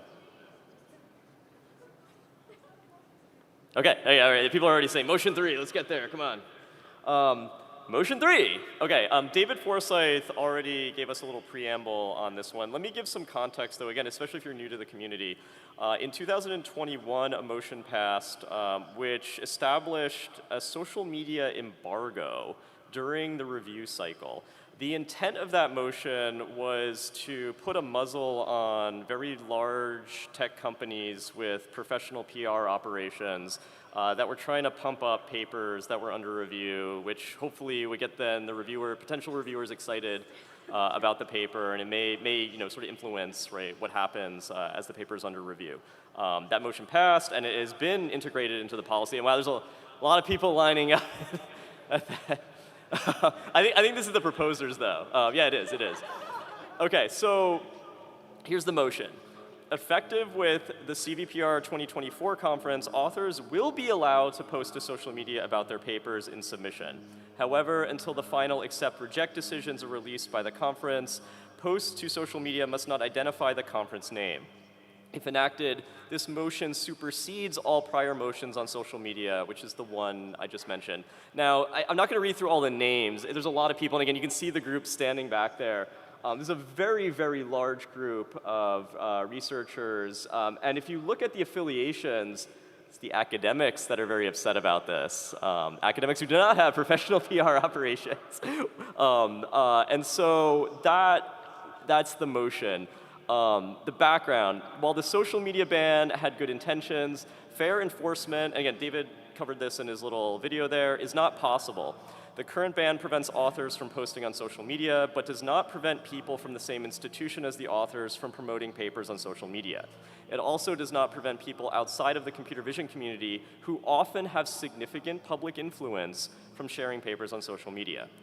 Consequently, the effect of the ban has been that well-known authors receive promotion regardless, while other authors receive no promotion at all. And of course we know using social media, it's a great platform for everybody, right?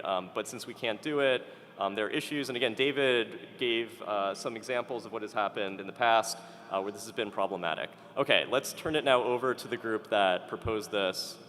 They're at the mic. I didn't propose this. Oh, actually, that's John. Oh, I can't see. Sorry. Okay. We'll hear from John first. And then. Hi, John Barron, Google Research. I'm very strongly in favor of this proposal. The goal of the ban was to prevent things from going viral on social media, and that has not happened. Things just go viral because AK shares them or some VP tweets them. And that's, I think, worse, right? That's just objectively worse on all fronts. Grad students don't have an opportunity to build up their brand, and people in industry and people with connections benefit from this. So completely counterproductive. I also think that it's really bad that we've eliminated ourselves from the discourse on AI. Like, we've chosen to not allow ourselves to talk about AI in like this period of time when it's extremely important, which has left a void that is being currently filled with like AI influencers and AI pundits, none of whom are here. That's very bad. Like, we should be the people talking about AI in the world. Also, I think the disconnect between archive and social media makes us look foolish. It makes us, we don't have double-blind review. We have archive. I can put my work with my name on it on one website, and I can't put my work with my name on a different website because that website has a like button. That's really weird. That makes it seem like we don't understand how the internet works, which I think is a bad look for us. Thank you.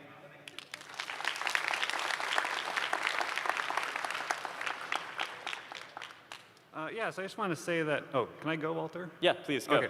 Yeah, so several academics here proposed this motion. We all came together to create this motion. Really, I think we all agree that it had good intentions, but it just does not work. And just as John said, right, it allows people with influencers and CEOs and so on to post.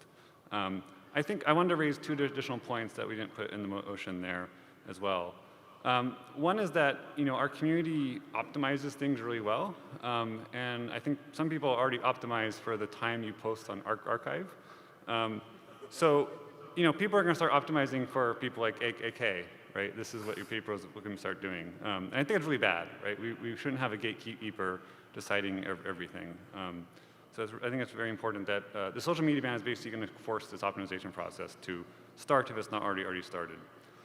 Another point is that this really prevents people from speaking up about their papers. If someone else talks about your paper, but you've done a review and you can't say anything, I might say something wrong, you cannot respond and correct the record. I think this is very bad.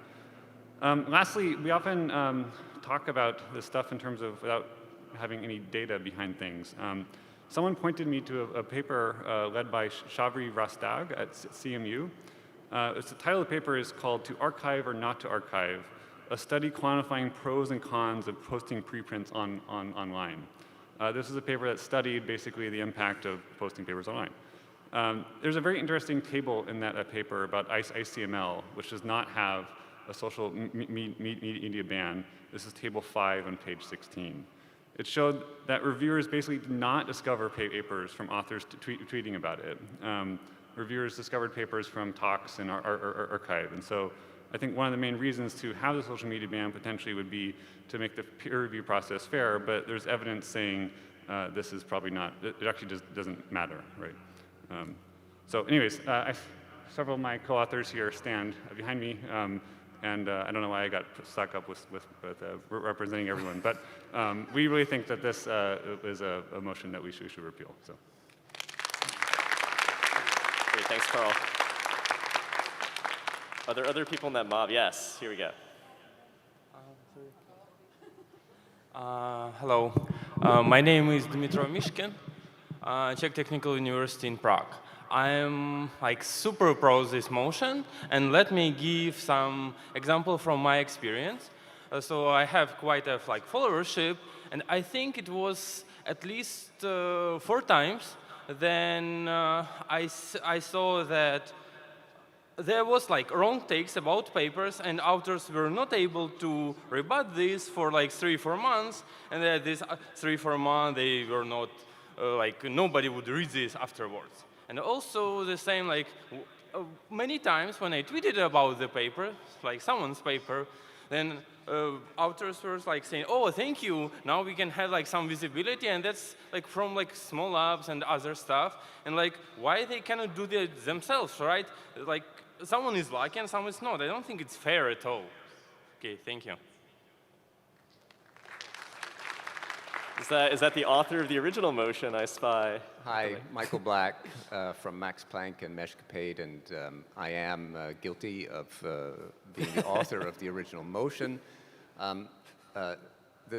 This, by the way, is not a referendum on archive, and it reminds me a little bit of Winston Churchill's famous quote about democracy being the worst form of government except for all the others that have been tried.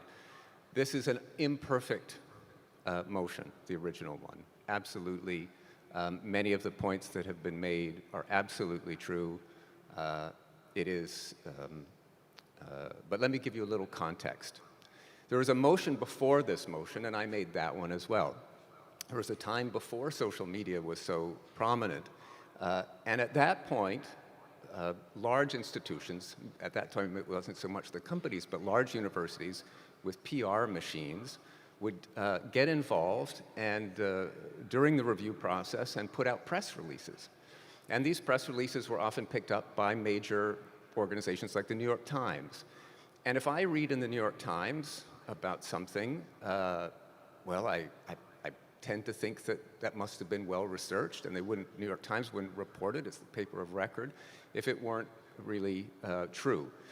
Now, if that happens during the review process, I am likely influenced by what I've read. Now, press departments, it's all changed with social media, and this is why I proposed the second embargo, to recognize that PR has changed dramatically. And we do our own PR, most of us, and then people at companies actually have big PR machines that do it really, really well. Now, why do I think this is important? Peer review is central to everything that we do here. Science has to be peer-reviewed for the public to trust it. The public trust is absolutely essential for the continued funding of science. When we put work out into the world and promote it as a community, before it is peer-reviewed, we run great risks. So one of those risks is that the work is wrong and that we have to retract it. And when public trust is eroded. Science funding can't be taken for granted. We have to constantly earn the trust of the taxpayers in all of our countries to receive this funding. And that responsibility is on us in this peer review process. So anything that chips away at public confidence, I think, is bad for us. Secondly, I really think that we know again and again, there have been studies that double-blind reviewing is more fair, it is more just, and produces decisions that are blind to what country you're from, what color your skin is, how old you are, how famous you are, etc. There was just an article in Nature confirming this. We don't have true double-blind because we have archive. This is true. But that doesn't mean we shouldn't strive for something as close as possible to double-blind. when something is promoted heavily on social media by somebody you know or by a big famous organization, it is more likely to be seen by the reviewers, and those reviewers may be influenced by that. Do we have perfect double-blind? No. But I reviewed 8 papers for ICCV this year. I'm quite active on social media, as people know. I had only seen one of those papers before. We can actually achieve reasonable fairness here. Now, I have a relatively large social media following. I am not going to be, this motion 3 is probably in my best interest, in the interest of my students. I'm not worried about me. I'm worried about the person who doesn't have a big presence, who has no real voice, and needs to compete fairly with, all the big folks. Now, it is absolutely true that people will tweet about your stuff. AK may post various things, though AK seems to be more interested in the language models and vision these days. Who knows? But, don't think you can compete with the big companies, okay? If you think that removing this ban, will let you compete with Google, you're wrong. So many people here might have 1,000 or 10,000 followers. I have 40,000 followers. AK has 100,000 followers. Google AI has 1.2 million followers, okay? The influence of a big company starting to tweet about work that is under review will get disproportionate attention and has the real risk of biasing the review process. And I think we should avoid that if we can. And I don't think that the existing status we have is great, and I would welcome motions that strengthen it or enforce it or come up with better ideas to improve it. But I think repealing it is a step in the wrong direction. Thanks.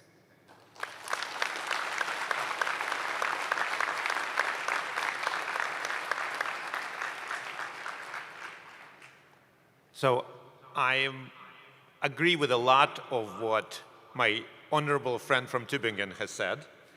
And I think this is something that we need to discuss. But I think I think the real point of discussion here is, do we allow archive or not? That is really at the crux of it. Because once you archive, that's it.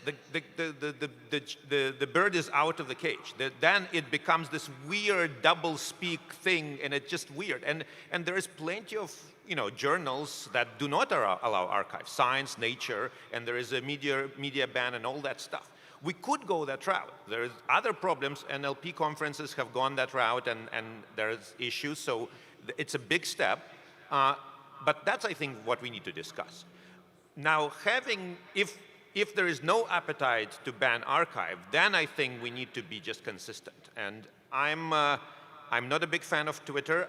I'm one of very few people who don't go on Twitter, but I think the current policy is simply unworkable. I will reveal what David Forsyth mentioned as the CVPR 2022 issue that he has looked into. It was actually one of my papers.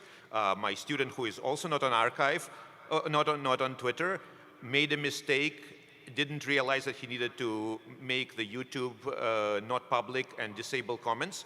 The YouTube video that he used for his own webpage had 0 comments and like 3 views, and his paper was desk rejected. Whereas, Google and Facebook were promoting their things, but they were doing it by the book, and everything was fine.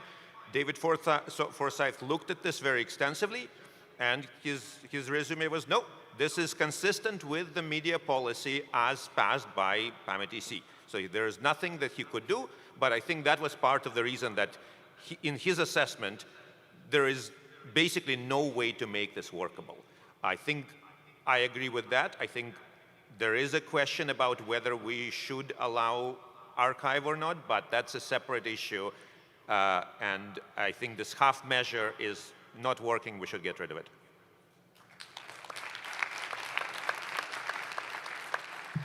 Hi, Nuno from UCSD.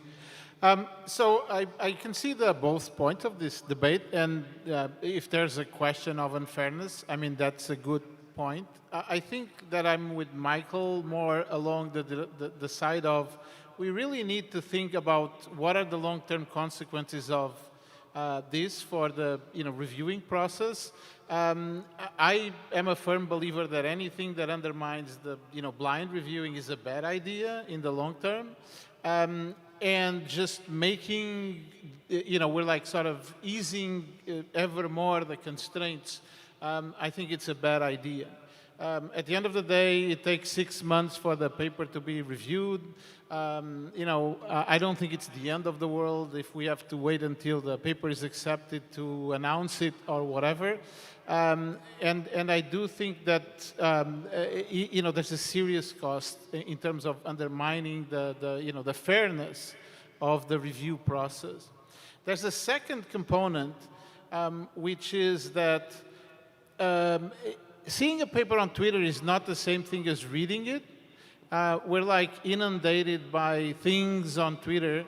And so it has the negative effect that by the time I get to the conference and I see a paper that I've seen announced 6 months ago or 8 months ago on Twitter, I actually look at it as like, oh, this is like old stuff. I don't care about this anymore. And so, most of these papers, I actually never read them because by the time I get to the conference and actually have the time to look at them and think about them seriously, I'm already like, these are old ideas.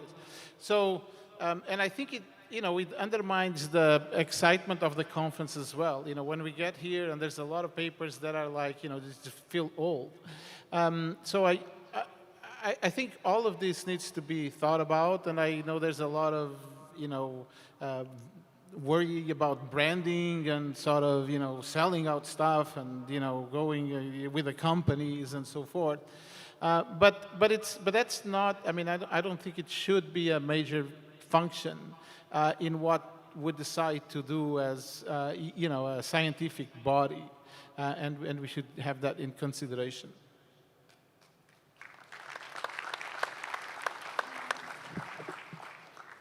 Can I go? Hello, my name is Anju Kanazawa from UC Berkeley. I don't want to repeat everybody's points. I want to make 2 points. One, I want to rebut against my dear mentor, Michael Black. Michael, just because we cannot compete with the followership of Google doesn't mean we can't try. We don't need to take away people's ability to speak up and build their own profile just because you're never going to be bigger than that. I don't think that's a really good argument for taking away their voice. Second, I think there's a big questions about why didn't we come up with an alternative solution to the media ban instead of just repealing it. And I think that's because this is a very challenging problem. For example, this is a very big conversation in SIGGRAPH because they really don't even want archive, but they need to because otherwise nobody's going to submit to this thing, and they want to get rid of the project base, so there's a long conversations about this. The SIGGRAPH PCs went to archive so that the archive people can actually implement temporarily actual anonymous archiving. Something like you submit, it's anonymous, 3 months later, your name will come up, okay? And then archive said, if computer vision community doesn't want to do it, we're not gonna do it, okay?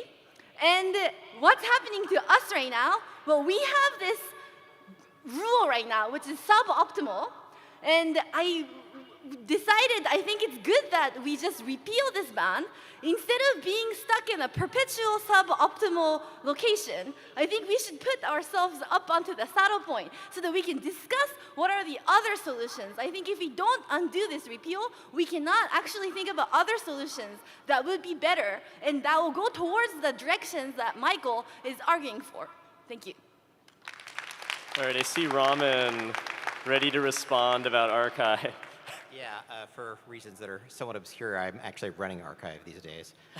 So let me sort of very slightly correct what Andrew said, which is mostly right. Archive has a very large community, which is mostly not computer science. It's actually its biggest groups are actually physics and math. And because it has a very large community, there's a lot of diverse opinions. And the archive has been approached on many occasions by people asking for some version of anonymous review. There's a bunch of technical issues involved also, but there also hasn't been the sort of critical mass that archive kind of needs to take a proposal really seriously.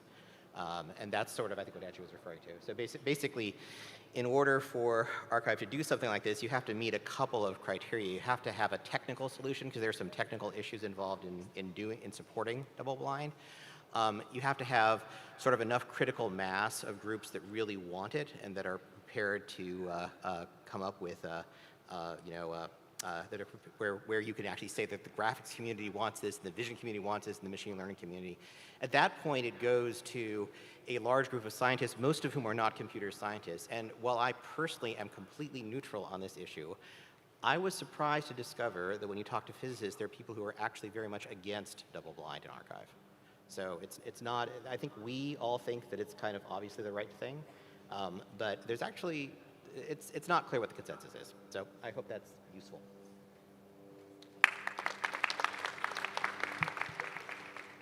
Hi, Gabriel Brostow from UCL and Niantic.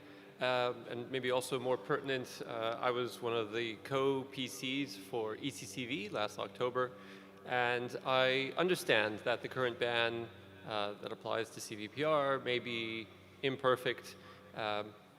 For what it's worth, we didn't really have any major issues with the similar ban at ECCV last year.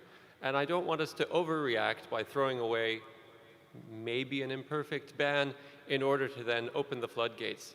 And the floodgates that I'm worried about most are ones where papers that have not been through peer review the merits of those papers start being debated online by authors who are both reviewers and authors of those papers. I think the peer review process also, imperfect as it is the best thing going. And in this way, I think the academic debate waits until the reviews are in. And I think that's very valuable. Thank you.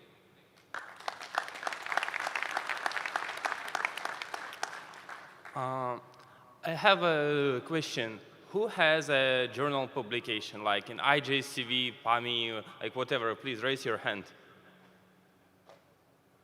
Okay, great. So these journals are super respectable, and in many universities you have to have journal publication to get your PhD. Now, maybe you haven't noticed, but they are single blind, and that haven't been like removed public trust in funding and everything, right? So if we are kind of, okay, if we believe that double blind is super important, it's like super critical, maybe let's start with other things than banning social media. Maybe then first make journals double blind if we believe that so.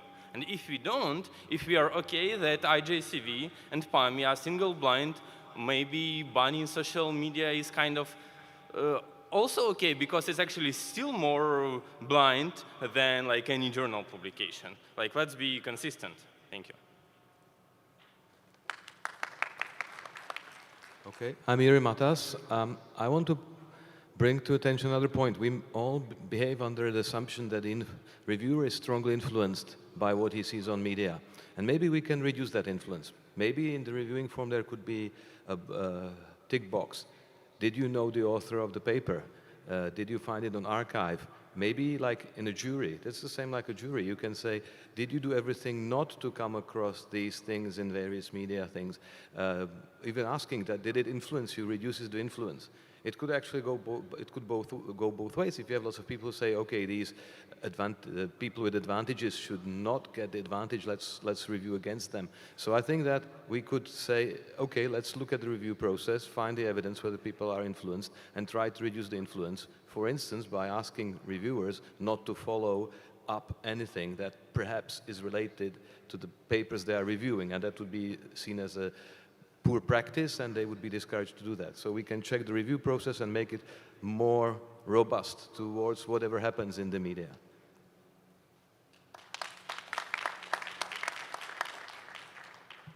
Charlie Yu from University of Amsterdam. I'm an AC, and then I'm one of the young generation who never post anything on Twitter or any social media. So for me, there's no conflict of interest, unlike Andrew, that she has so many influencer followers.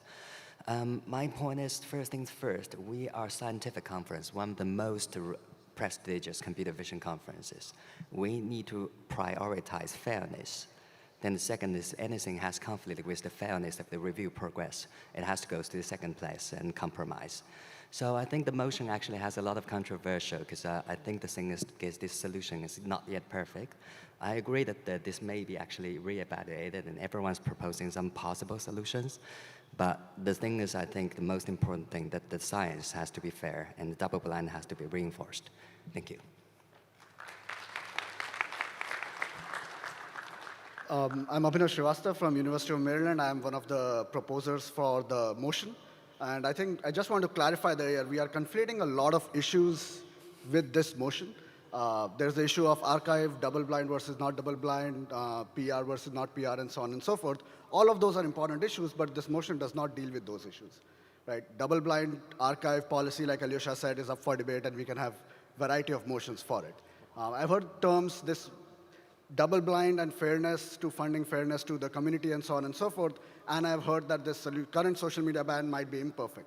The problem is it's not imperfect, it's unfair. It's unfair to the students, because students often come and say, this is a PR happening from a company or from a particular group, just that those authors are not sharing it. Can we ask our friends in the other lab to share it? And I was like, no. But other people are doing it, and it's within the bylaws of the current motion, which says, if you have any control over your institution's PR machinery, please ask them not to do it. Right, that's the current motion, because that was put in after the motion was discussed last time around. So I think it is unfair to students. It's unfair to people who don't have big PR machinery.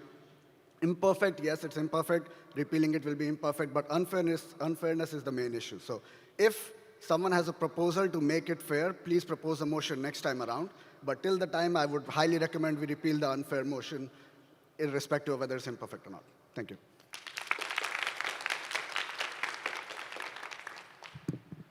So I'm Mark Polofeis from ETH Zurich and Microsoft. I wanted to add something as an argument. So I'm not necessarily saying one way or the other here. I think we don't have a good solution. But what's important is double blindness, not only for fairness, as was said before. Of course, it is important for that, but it's also important for that beyond that, actually for the health of the community. I think our community has been very well served by double blindness, by being able to have ideas that come from outside of the community be accepted, thanks to the double blindness in part. It helps with openness, with looking at papers, and we don't know if they come from a famous group or if they come from some random outsiders from the community, but if it's interesting, it gets accepted. Journalism is a little bit different because it's typically follow-up and later, as you've already published some work in conferences, and then it's already known and it's more confirmation. But for new ideas, new work, double blind is actually very important, not only for fairness, but also for the richness of the community, for new ideas coming in the community. And I think our community has thrived thanks to that process. So I would encourage to also think about those aspects, and even beyond this motion, I think it might make sense to accept this motion, but think beyond that to find a better solution to preserve a real double blindness.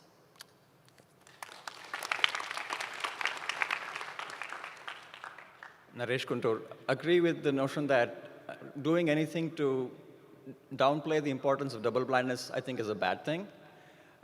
And I want to make 2 points. One, if we think that promotion on social media and branding is so important for people, why not just then take the next step and say, give me the number of likes or retweets as a measure of saying whether I should accept this paper for a conference or not.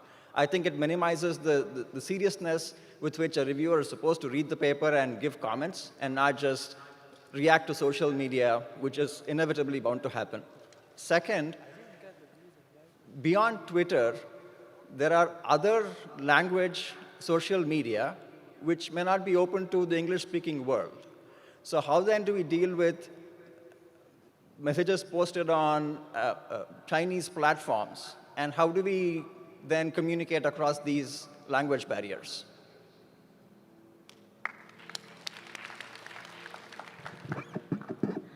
Hello, I'm Yao. I'm a PhD student of Michael Black. But so, but for me, it's like either ban or not ban are bad. Both are bad, based on the current situation that people still read newspaper to archive, and someone still kind of advertise it in Twitter. But if I have to choose one, based on current situation, I would vote for still have social ban. And here to against Andrew and Joe Barron's point that you said you want ability to express yourself in Twitter, but it's like you can still like register a new account, still use your name, but without thousands of followers, you can still express yourself. But please don't use your account that will influence a lot of people to express your opinions. It will influence all the other young researchers and people like first students like us. We don't have followers, and we cannot do this.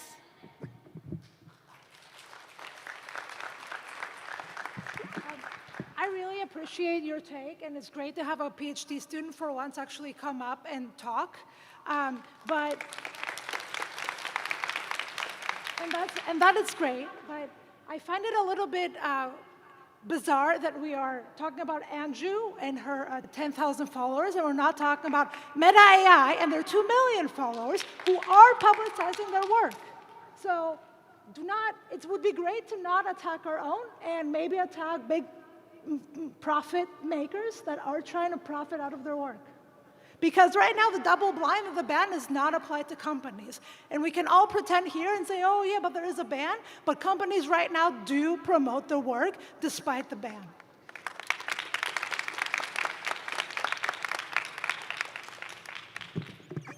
Thorsten Sattler, Czech Technical University. So I completely agree that the current ban is not workable. It's hard to police. We probably don't want to police it because it means like one person checking Twitter, whatever, every day during the review process. I think it's important, though, that to level the playing field. I'm at a smaller university. Yes, I can't compete with Google and so on, but I can't also compete with a lot of like top universities in terms of publicity. I think an important part of the double-blind process is that we try to level the playing field, that we try to limit the impact your affiliation has on getting whether your paper gets accepted or not. So in that sense, the current ban is probably not workable, but we probably want to have something where we try to level the playing field to some degree. Thanks. Björn Ommer from LMU Munich.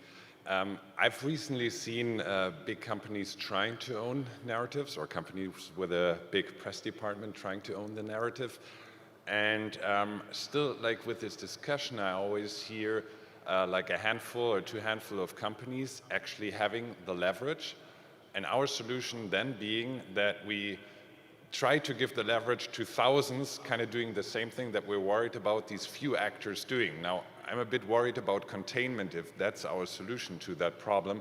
I'm wondering whether we should not then come up with better served ways to fight the issues that we presently have just with these few actors, rather than trying to sort of spill this out to many, if our agreement is that we still want to do everything that we can for double blind for the reasons that have been laid out beforehand. Thank you.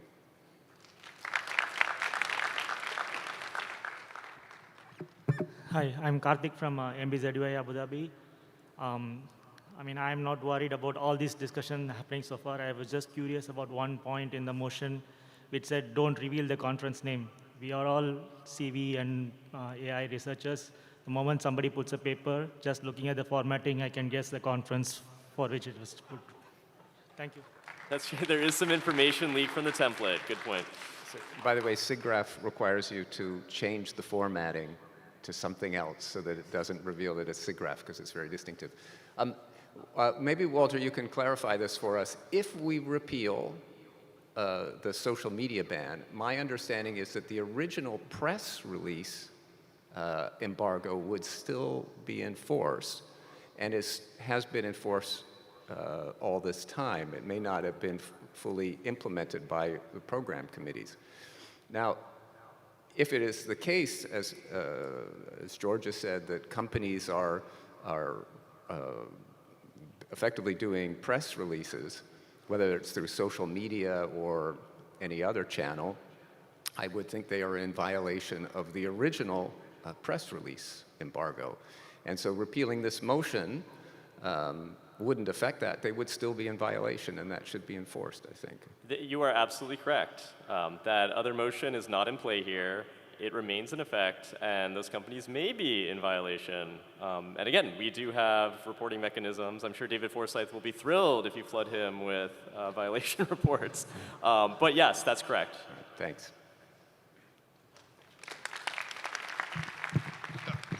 Excuse me. Hi, I'm Kevin. I'm a PhD student at UMD, and I have like kind of a very different point to make than people here have been talking about. So I think there's actually not enough focus on the actual numbers that the PR pieces that the big tech companies do. So for example, someone previously brought up that Google AI has 1.9 million followers on Twitter. And you know, you might think that's a lot, but if you actually look at their individual tweets, on average, they get like 20 or 30 likes per tweet and only 11K views. Contrast this to some members of our community who have only 4K followers, but they get way more engagement on their tweets, right? Like thousands of likes, millions of views. So I think, you know, at least for virality and for, you know, making things blow up, those are actually the kind of metrics that really matter. And so I think even if you open the floor to allow like big companies to try to produce their own puff pieces, try to produce their own PR pieces, they still have difficulty competing against the small guys, right? Because, you know, fundamentally speaking, big companies are kind of cringe. Like a lot of times when they try to make content, like when they try to deliberately make content that goes viral, everybody sees through it. Like for example, does anybody remember like YouTube Rewind? Like they tried so hard to like be cool with the community, and then they got so many dislikes that they just like stopped doing YouTube Rewind, right? And that's basically all I have to say.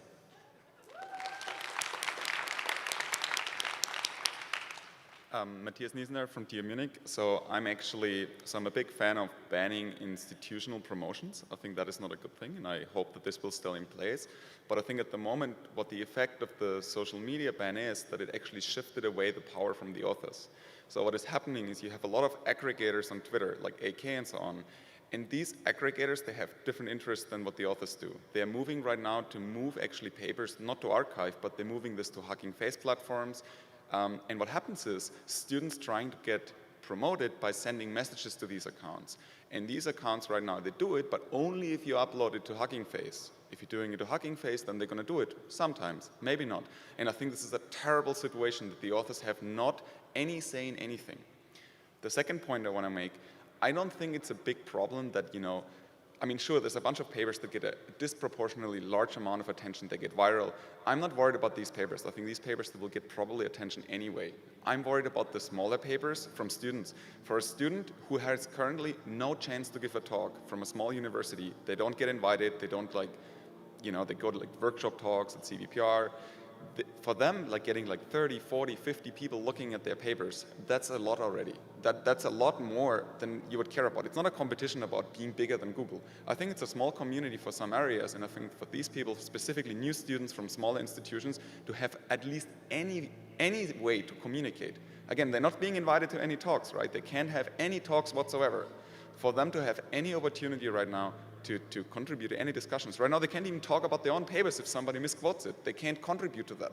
They're afraid of like saying something to correct it because they would violate the ban. And I think that is a very horrible situation. So all what happens right now, it's overregulated in the sense that the big players, they can, you know, cross-promote via institutional accounts. I'm not going to name the names, but big companies have not just the institutional accounts, they have big nodes with hundreds of thousands of followers. They promote papers that they feel is important. For these people, that's perfectly okay, but small nodes don't have a choice. And the last point I want to make, I think we've heard a lot of discussion about double blind. This motion is not about double blind. This has nothing to do with it. I know this is a confusion because it does reveal like there's some promotion and stuff like this. But as long as archive is in place, things is not double blind. That's just how it goes. If there's anybody like reviewing a paper and they don't know the latest archive versions, I don't think they're experts in the field. I think you have to read the latest papers to be on, like in very many areas right now. If you're like half a year out of archive feeds, you don't know what the latest stuff is about. And this is a different motion. This is not about anonymity. If you're caring about anonymity in archive, we should have a different motion and debate that. But that's not what it is about. And I think that we should really keep this in mind. I'm a big favor of double blind. I think it's a valuable thing to have. But with archive in place, it's not double blind right now. And we have to accept that to some degree. Thanks.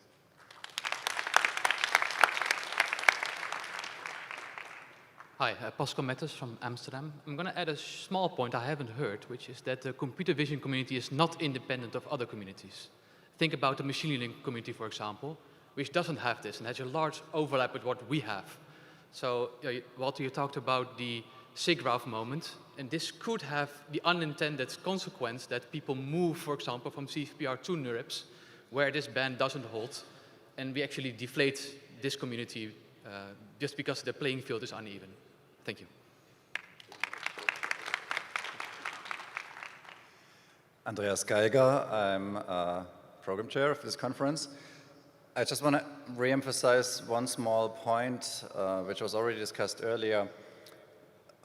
It was mentioned that we haven't strictly enforced these motions, and the reason for this is that it is impossible for the program chairs to do that. It is impossible because it requires implementation sophisticated software to scrape the entire internet if this needs to be implemented fairly, and that's why we have taken a soft stance on these motions, a very soft stance. We have actually informed the authors. We gave them 24 hours for all allegations, and we haven't scraped the entire internet to find all possible violations. That's to be considered because future program chairs will run into the same problem of actually fairly implementing these motions.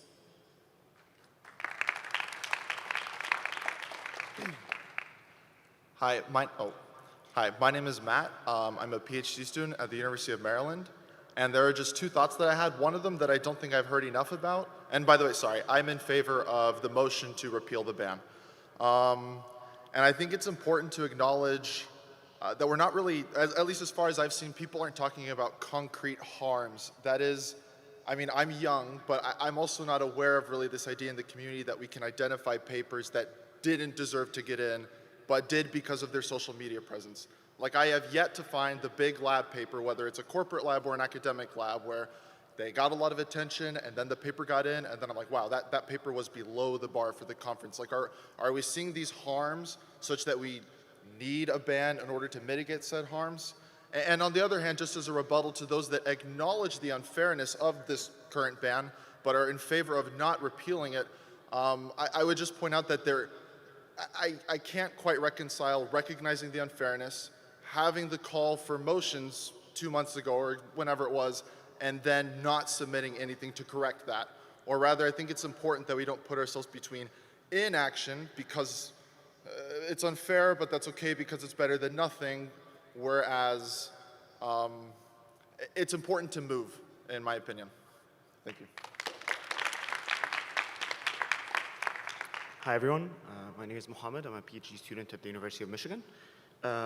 It seems that a lot of discussion is comparing against the ideal double-blind review, where there's engagement from the reviewers, everyone's reading your paper carefully, everyone's engaging during the discussion period, but this is not the case. If the goal of the whole review process and the whole, even submission of papers to produce better science, maybe engagement on Twitter might still be an alternative. If someone on Twitter engages with me better than a reviewer, maybe I can improve the paper and result in better science overall. And this is something that I think is ignored, that people keep complaining about bad reviews, no interaction during the discussion period, but then we complain about like, oh, social media ban is going to affect the scientific process. But it's already affected by bad reviews. Maybe some engagement via social media might improve it. Great, let's wrap it up there, because I don't see anybody else clamoring for the mic, and we are way over time. We haven't had a juicy motion in a while, so this is good. All right, just a few words on how to vote, and then we'll wrap this up. Again, here are the three motions. I think, again, everybody's really focused on that third one. Really curious to see how that shakes out. This is the URL for voting. Don't worry about recording it. Nicole Finn is going to send this out to everybody shortly after the meeting. The site is not open yet, but I'll open it up as soon as we wrap up here. Use your registration number and your last name. Make sure you're spelling your last name the way you registered, otherwise it's not going to work. We're going to have until 6 p.m. tomorrow to vote, and then I will announce the results shortly after 6 p.m. tomorrow on social media. I'm not banned. The TC's website and the July TC newsletter. Enjoy the rest of CVPR, everybody. I'll see you all at ICCV.